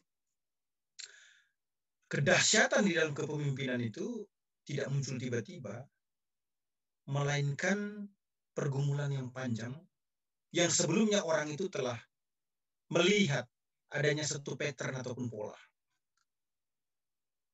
Nah, setelah dia menemukan pola ataupun pattern yang dia lihat dari pemimpin sebelumnya, contoh begini ya, ini contoh saja. Orang yang sekolah kepemimpinan itu bisa dikatakan apa? Ngomongnya itu kayak orang gila semua. Kenapa kok kayak orang gila semua? Dalam artian positif ya. Karena dia belajarnya tentang kepemimpinan, big vision. Selalu big vision. Impossible is nothing. Yang tidak mungkin menjadi mungkin. Jadi orang itu selalu dibawa pada satu kegilaan-kegilaan. Tapi itulah sekolah. Namanya juga apa? Sekolah kepemimpinan. Nah, dengan pembelajaran itu dia terbentuk. Apalagi kalau dia langsung direct dengan pemimpin yang strong, yang kuat. Ya. Maka dia juga akan berani mengambil satu decision untuk hal yang baik bagi masa depan pelayanan. Jadi, kepribadian dan lingkungan bisa dikatakan apa? Menjadi satu kesatuan yang membentuk seorang pemimpin. Terima kasih Pak Yakobus. Baik, terima kasih Pak Anas untuk pencerahannya. Terima kasih Pak. Terima kasih. Halo, silakan Pak Bapak Anas. Ibu yang langsung. Ya, silakan Bu. Silakan. Iya. Pak Anas, saya berterima kasih dengan hari ini karena saya diingatkan dengan sebutan gembala bayaran gitu ya, gembala upahan. Nah, jadi saya tadinya tuh tergabung dan melayani di satu gereja yang cukup besar, sangat besar bahkan buat saya. Yeah. Jadi belakangan tahun lalu lah, tahun 2018, saya terganggu dengan kalimat ini. Tadi juga saya pikir saya tanya atau tidak gitu ya, karena saya sangat terganggu dengan bahasa itu. Di sana yang khotbah tidak pernah gembalanya, dan gembalanya hanya memberikan doa berkat saja. Saya di situ lebih kurang 25 tahun. Wow. Lantas kemudian dari mulai jemaat biasa Pak sampai pelayanan ya? Di situ, ya. Lantas kemudian setiap khotbah itu adalah hamba-hamba Tuhan dari tempat lain, dari gereja lain, dari mana-mana lah gitu. Jadi banyak saya perhatikan jemaat-jemaat yang ada di situ itu akhirnya memilih ya, saya maunya hamba Tuhan yang A, B, C, D gitu. Tapi kemudian karena visi misi dengan saya itu awalnya sepakat, tapi kemudian di tengah jalan tidak disepakatin lagi, dibatalkan. Saya kemudian teringat dengan nurani saya yang mengatakan gembala bayaran. gembala bayaran. Memang itu yang ada di dalam hati saya. Tapi di firman Tuhan kan dikatakan upahan. Yang saya mau tanya di sini, yang bayaran dan yang upahan ini apakah hamba Tuhan yang datang itu kemudian dapat PK setelah khotbah, atau gembala yang mendirikan gereja ini gitu loh. Nah, karena memang kalau saya ikut menghitung uang itu sampai 1 kali ibadah saja itu sangat banyak, Pak. Belum lagi yang perpuluhan, yang persembahan kasih. Wow, menarik pertanyaan Ibu. Kolektor ya. Case-nya ya. Itu saja. Terima kasih Bu, terima kasih. Saya mau sampaikan dulu. Saya mau tanya itu saja. Terima kasih. Tolong dijelaskan gitu loh. Ya, terima kasih.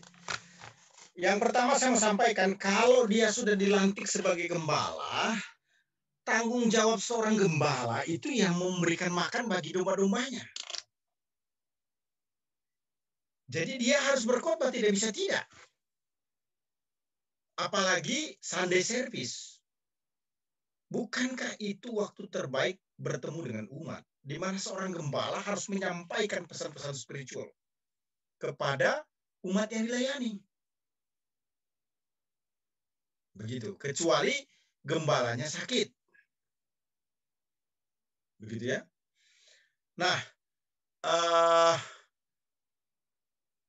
poinnya yang paling penting di sini adalah seorang gembala bukan merupakan posisi semata-mata, tapi seorang gembala itu adalah pemberian diri kepada Allah, menyerahkan hidup untuk melayani.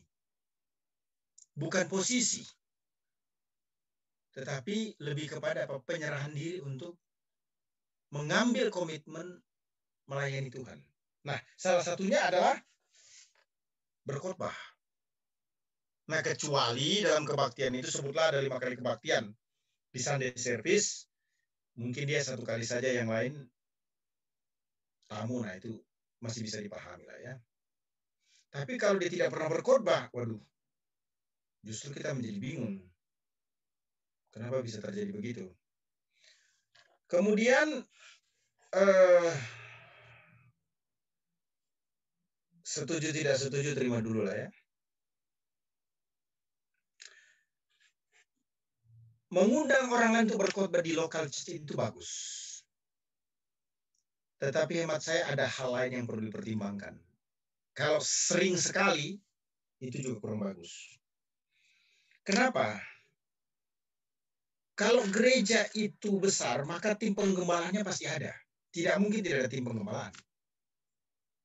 Nah, dengan demikian, visi misi itu harus dijewantahkan. Bagaimana cara jewantahkannya? Ya melalui khotbah salah satunya. Saya tidak usah menyebut ya gereja mana, tapi ini gereja karismatik. Dia sangat seleksi sekali mengundang pengkhotbah dari luar. Dia harus tahu latar belakangnya,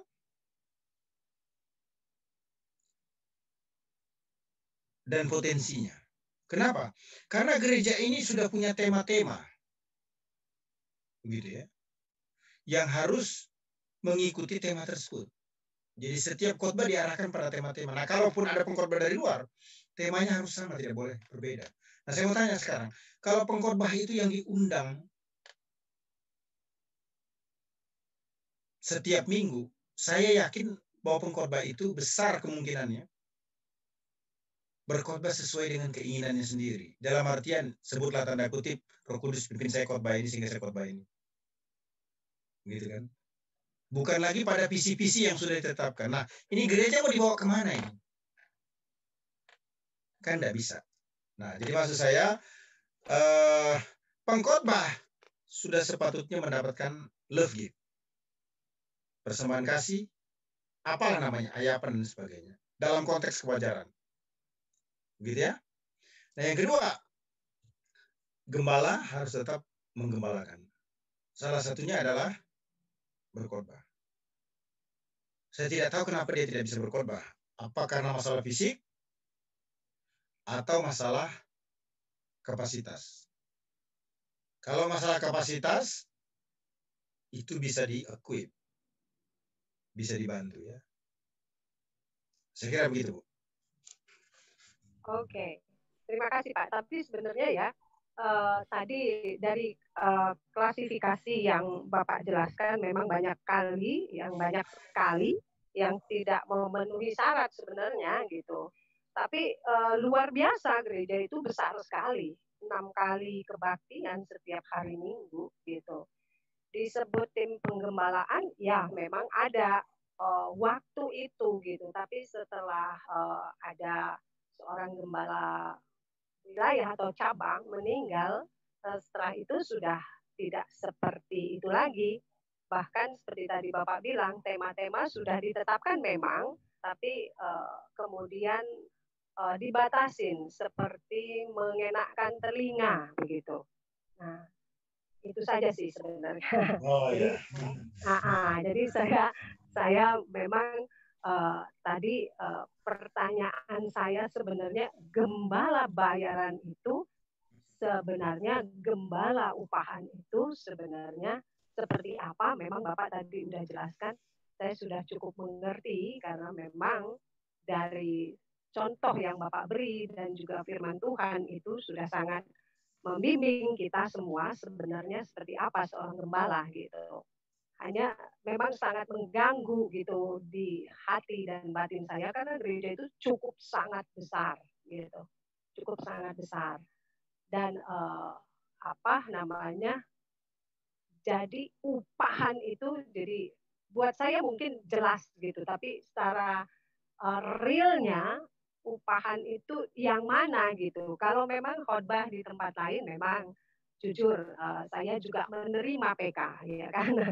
Nah, tapi upahan itu sebenarnya realnya sekali yang seperti apa itu Pak gitu. Ya, mungkin saya jawab singkat tadi ya.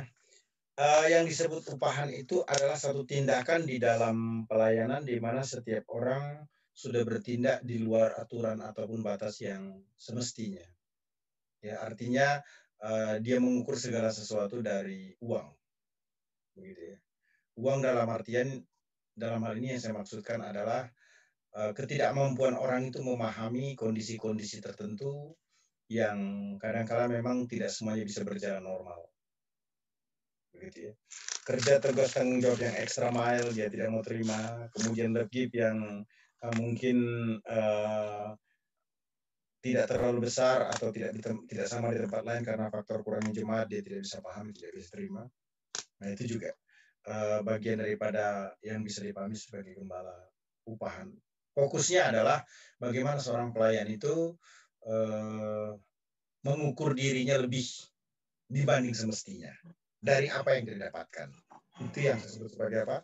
Gembala upahan. Tetapi dalam konteks kalau pelayan itu masih dalam konteks kewajaran, dia mendapatkan apa yang menjadi miliknya, ya, dan tidak berlebihan dengan hal tersebut, kecuali ada tambahan yang memang dikasih oleh jemaat dan sebagainya. Nah, saya kira itu dia masih dalam konteks kewajaran. Kita perlu tahu juga bersama bahwa seorang pelayan itu memang hidup dari pemberitaan Injil. Tetapi menjadi keliru atau salah ketika menjadikan pelayan itu sebagai lahan bisnis. Ya. Kalau lahan bisnis itu kan artinya pelayanan ini harus jadi mesin cetak uang yang bisa memperkaya secara luar biasa ya, sehingga hidupnya ada dalam kelimpahan. Saya kira itu satu gaya hidup yang tidak patut untuk dilakukan bagi seorang pelayan. Nah, kecuali gembala yang bersangkutan memang sudah jadi kaya raya, punya bisnis yang luar biasa, kemudian terpanggil dan menggembalakan. Karena ada orang-orang begitu juga yang sudah dapat dikatakan sudah selesai dengan dirinya, asetnya sudah banyak, ya, uangnya serinya sudah nggak bisa dihitung lagi, kemudian dia terpanggil untuk melayani pekerjaan Tuhan kan. Jadi memang dia sudah dalam konteks kondisi yang kaya, diberkati secara berkelimpahan. Pelayanan itu justru adalah tempat lahan di mana dia menabur. Terima kasih, Bu. Terima kasih Pak Anas, Tuhan berkati. Terima kasih ya Pak Ibu Berta yang telah memberikan informasi. Mungkin itu disebut gembalanya koordinator gembala. Biasanya begitu mengundang para pembicara. Oke, Bapak Ibu yang ingin bertanya silakan langsung bertanya, silakan. Waktu semakin larut malam, silakan.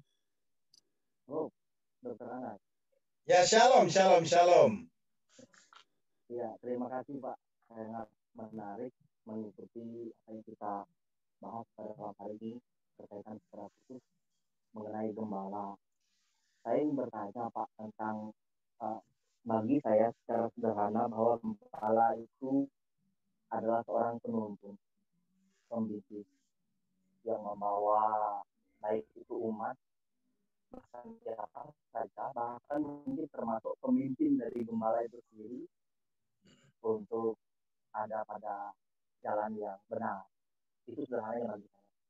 Nah dari tadi dalam bahasan pertanyaan yang saya dengar bahwa sering kali terjadi komunikasi yang dibutuhkan Tuhan berkaitan mengenai keadaan situasi yang dialami dan hamba Tuhan gembala pemimpinnya meneruskan gembala Tuhan yang lain. Nah yang saya ingin tanyakan begini Pak, dalam situasi seperti apakah sehingga keadaan itu membuat kita tidak bisa berkomunikasi ataupun mungkin kita itu seorang pemimpin kita, saya pikir tidak ada salah mengenai gembala sebagai penuntun tinggi. Kita ada masalah itu kita memanggil, kita bertemu secara pribadi dengan waktu yang baik tentu seperti yang Anda sampaikan, berbicara dan menyampaikan berkaitan dengan hal-hal yang mungkin itu kita rasa salah, kita rasa tidak sesuai, baik itu berkaitan dengan pelayan menyampaikan firman atau juga hal-hal lain berkaitan dengan tugas tanggung jawab orang berbangsa. Bagi bahwa kalau menurut saya wajar kalau misalnya kita bahkan mungkin pemimpin kita datang, bahkan kita bisa mendoakan dia berbicara secara pribadi yang mungkin itu tidak sesuai dengan kehendak kita, yang menurut kita itu juga benar. Yang pertanyaan saya baik apa hal yang membuat seolah-olah kita sebagai gembala itu tidak bisa berkomunikasi ataupun menyampaikan kata-kata dari seorang pemimpin atau gembala yang lebih senior apa seperti itu Pak. Terima kasih. Iya, suaranya memang kurang jelas. kurang jelas ya. Bisa dibantu saya untuk satu kalimat aja. Kira-kira bisa apa Pak? Pertanyaannya supaya bisa jelas. Tadi saya kurang jelas bisa dengar suaranya. Coba bisa dibantu Pak ya.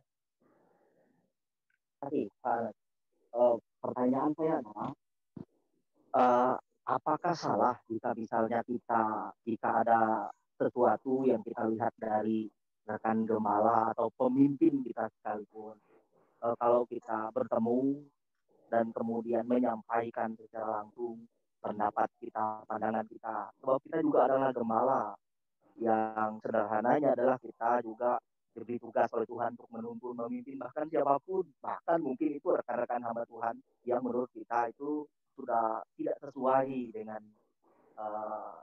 jalur pelayanan ataupun tugas tanggung jawab sebagai seorang hamba Tuhan. Nah bagi saya, karena saya melihat diskusi kita tadi seringkali kita dapati ada sesuatu yang salah, ada sesuatu yang mungkin tidak sesuai dengan pandangan kita, tetapi itu tidak ada komunikasinya.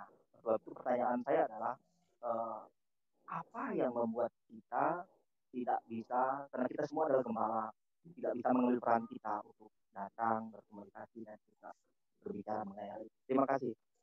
Sangat setuju Pak Akilius bahwa sesama hamba Tuhan merupakan satu korps ya.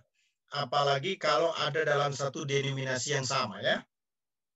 Apalagi kalau ada dalam satu denominasi yang sama. Justru jika jalur komunikasi ini tertutup, menurut saya ini kegagalan.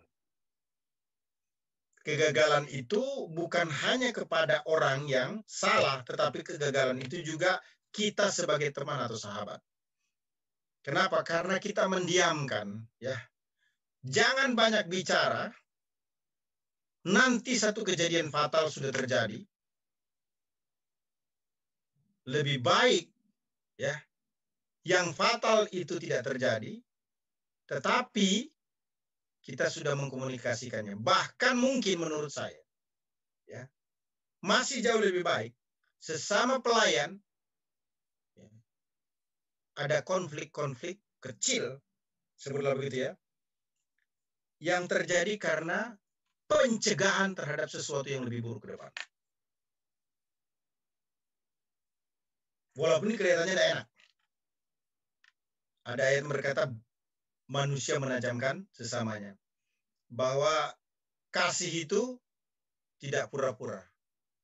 Bahwa kasih itu memberikan teguran yang nyata-nyata. Begitu ya. Bukankah kita melakukannya semua dengan kasih?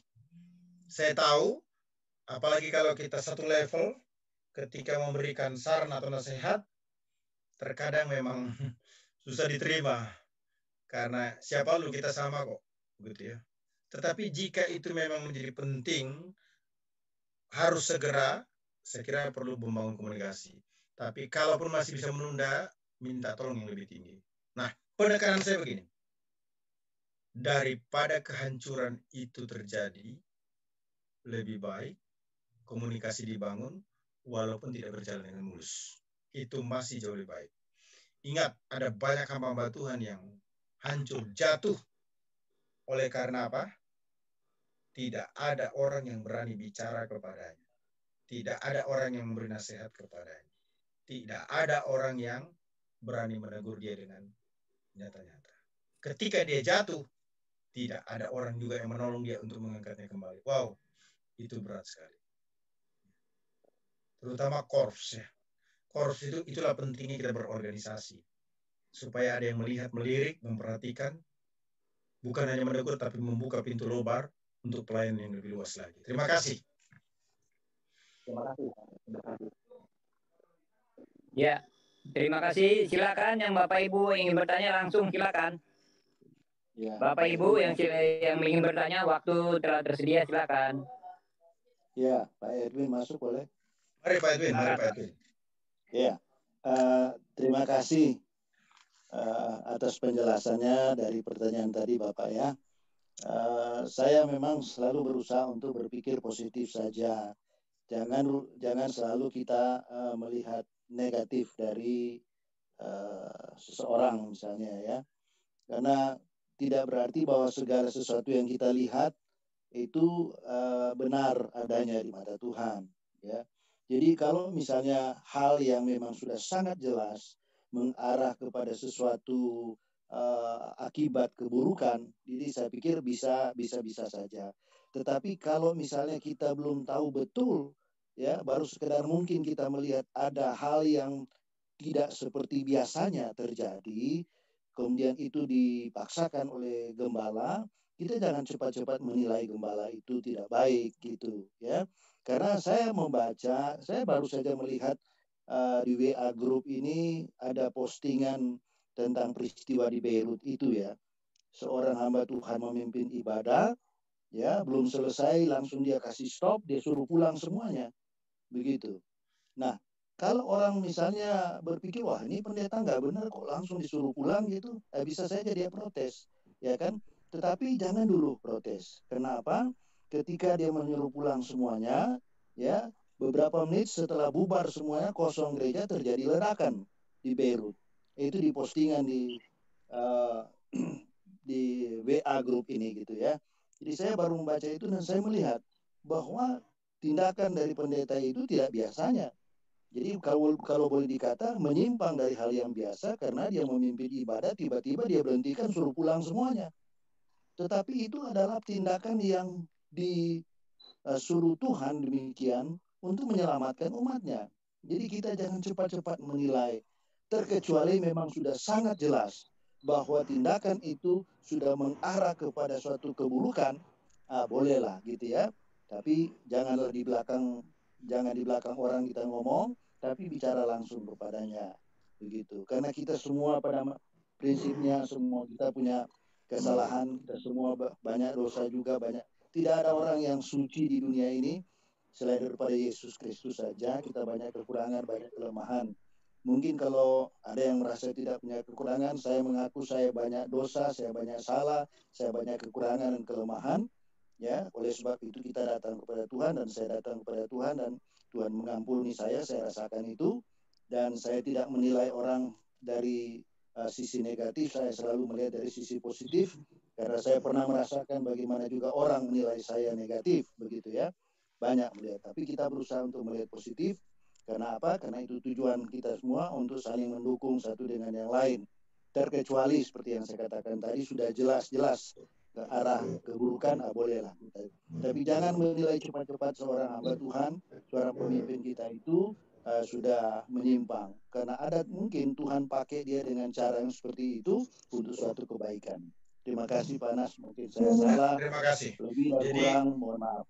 Ya, menarik ya penekanan kalau Pak Edwin adalah harus melihat dulu case itu, di clarify betul atau tidak, baru ada semacam penilaiannya. Sangat baik. Terima kasih Pak Edwin. Ini ada yang masuk apa Ibu Lydia ya? Atau siapa? Ibu Lydia, silakan Ibu Lydia. Ingin bertanya, silakan. Ya, Ibu Lydia. Bisa kedengaran? Bagaimana Ibu Lydia? Ingin bertanya, silakan. Kalau tidak ada Bapak Ibu, silakan yang lain ingin bertanya. Waktu berjalan terus, silakan.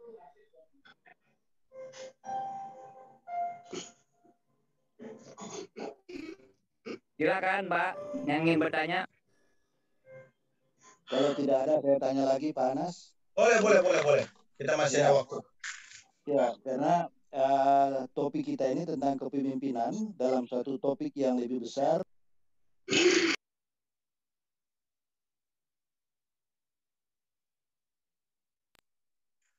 Halo? Halo? Ya. Ya, kok saya di unmute tadi ya. Ya, silakan Pak.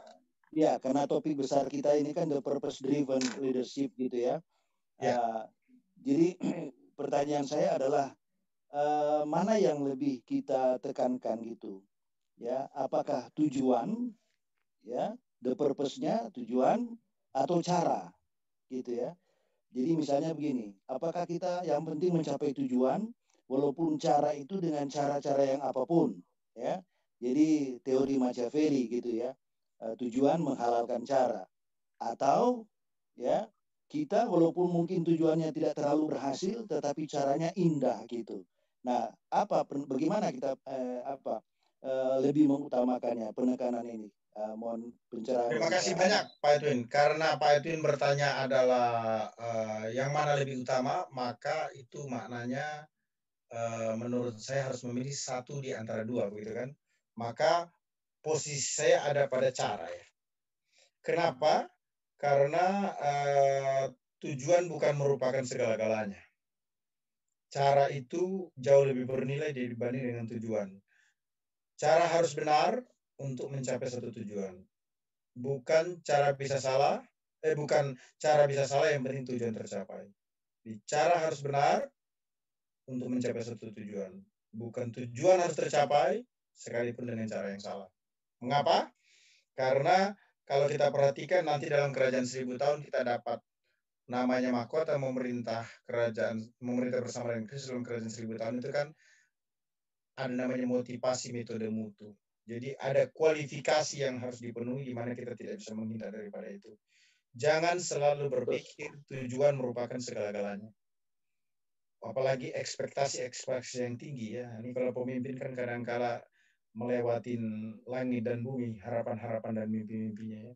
Tetapi menjadi masalah ketika cara itu kita serampangan tidak sesuai dengan kehendak Allah. Karena setiap perbuatan kita akan dipertanggungjawabkan. Tapi juga saya tidak bermakna ini mengerdilkan untuk mengerjakan sesuatu yang biasa-biasa saja. Sebab roh Allah yang ada dalam kita akan menolong dan memampukan kita untuk expand, melakukan perkara-perkara yang besar. Tentu caranya harus sesuai dengan kehendak Allah. Terima kasih. Terima kasih. Silakan Bapak Ibu yang ingin bertanya. Waktu tempat masih ada. Silakan.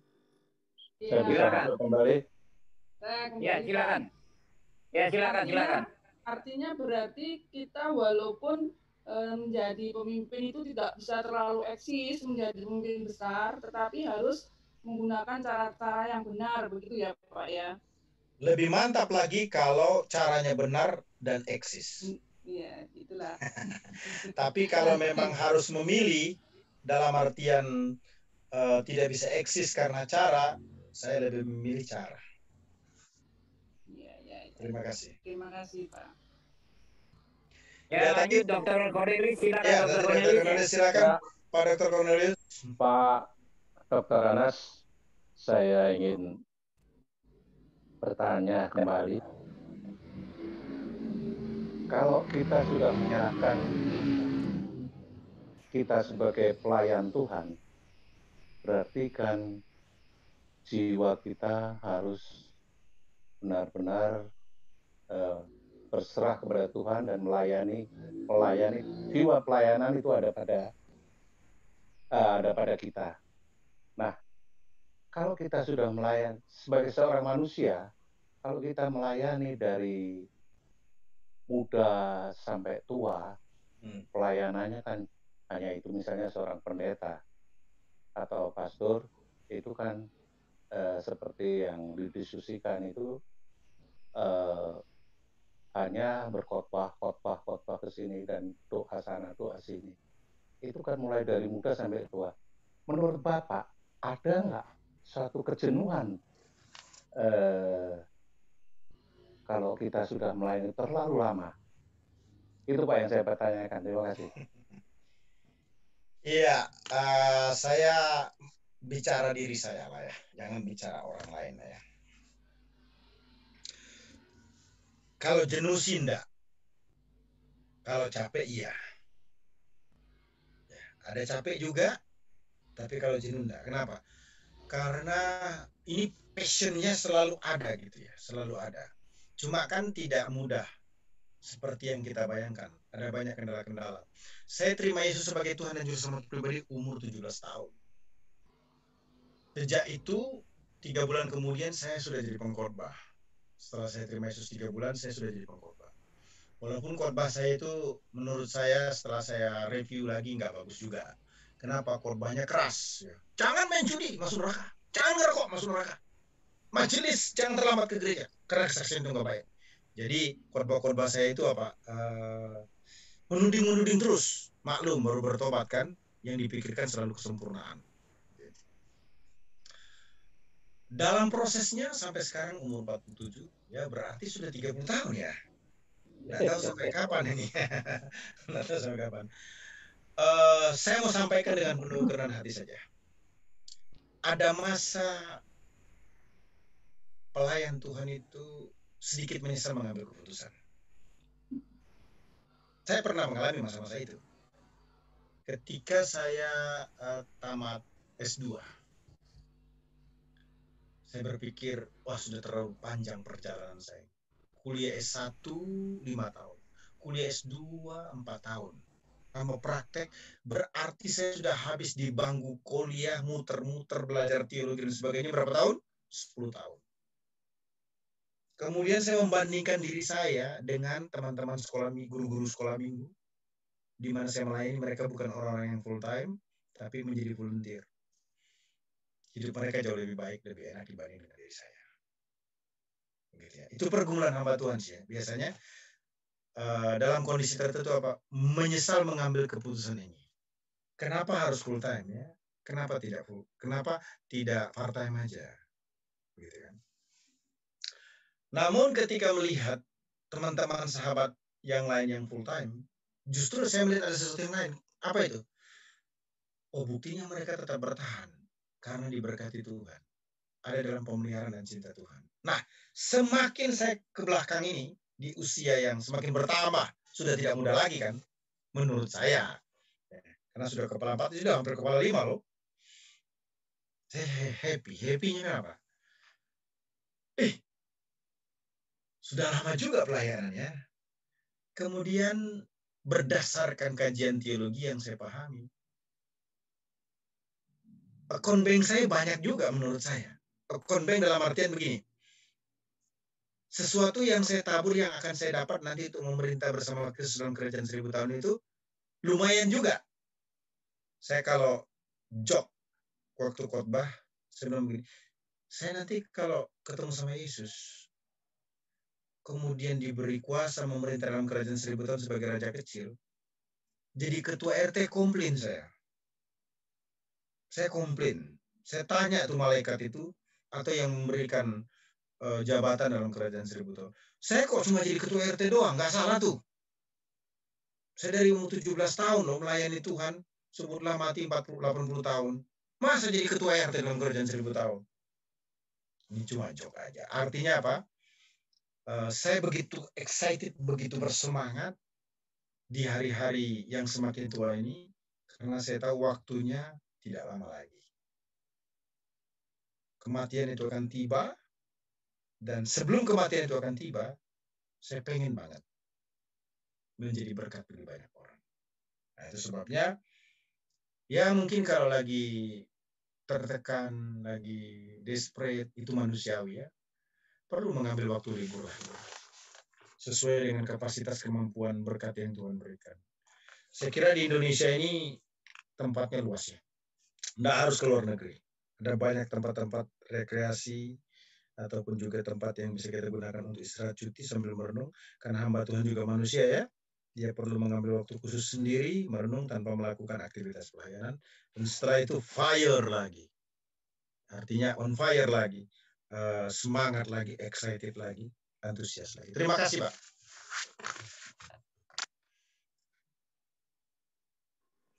Oke, the last time, the last minute, barangkali yang tamu dari jauh, Bapak Edwin ingin menambahkan, silakan. Silakan. Yang ingin menambahkan dari jauh, dari Nederland, Pak Edwin, silakan. Ya, terima kasih. Terima kasih Pak Peter. Saya hanya mau menyampaikan terima kasih saja kepada Pak Anas. Terima kasih Pak Edwin. Ya, karena banyak pelajaran yang kita dapat. Terus terang aja, saya mungkin dari sisi umur mungkin udah tua, lebih tua dari Pak Anas, tapi saya harus mengakui saya banyak belajar dari Pak Anas. Terima kasih, Tuhan memberkati. Dan mungkin saya termasuk orang yang paling banyak bertanya barangkali sejak awal-awal. Saya sadar mungkin ada kekurangan, kesalahan, mohon maaf, tapi saya mengucapkan terima kasih karena saya banyak belajar. Itu saja saya sampaikan, tidak bertanya, karena mungkin kesempatan yang paling baik juga untuk kita sampaikan, karena kita ini terus terang aja belajar dari Pak Anas gratis lagi ini, luar biasa. Jadi doa saya Pak Anas sehat selalu, Tuhan memberkati, baik pribadi maupun keluarga, dan seluruh kegiatan dilakukan.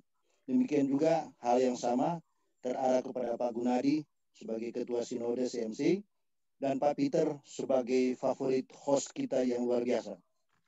Terima kasih Pak Dokter. Ya, terima kasih. Terima kasih semua atas pencerahannya, terutama Pak Edwin, juga yang paling bertanya justru berinteraksi itu paling bagus, karena kita saling sharing berbagi. Oke Pak Dokter Anas, Pak Gunadi, bagaimana sudah jam 9 lewat? Ada bagaimana Pak Dokter Anas? Cukup kalau dari saya Pak. Cukup. Baik Pak Dokter Gunadi, ada barangkali ada session pertanyaan yang lain? Kalau tidak ada kita tutup dalam doa, begitu kah? Oke. Mari kita sama-sama berdoa Bapak Ibu sekalian. Terima kasih Tuhan Yesus, pada malam hari ini webinar tentang kepemimpinan yang bertanggung jawab telah usai. Biarlah kami boleh mendapatkan rema, mendapatkan berkat tentang leadership ini, sehingga nama Tuhan dipuji dimuliakan. Sebentar kami hendak berpisah satu dengan yang lain, yang dari jauh, dari dekat maupun yang dari antar pulau, dari Sabang sampai Merauke, dari Pulau Miangas hingga Pulau Rote. Kami percaya Tuhan yang mengadakannya di sini dan Tuhan juga yang mengakhirinya. Sebentar kami hendak berpisah satu dengan lain, Tuhan kami hendak beristirahat, Tuhan memberkati kami masing-masing, sehingga bangun pagi hari dengan tubuh jiwa yang segar. Di dalam nama Tuhan Yesus Kristus, kami berdoa dan mengucap syukur. Haleluya. Amin. Ya, shalom semuanya. Selamat malam. Ketemu besok jam 7 malam.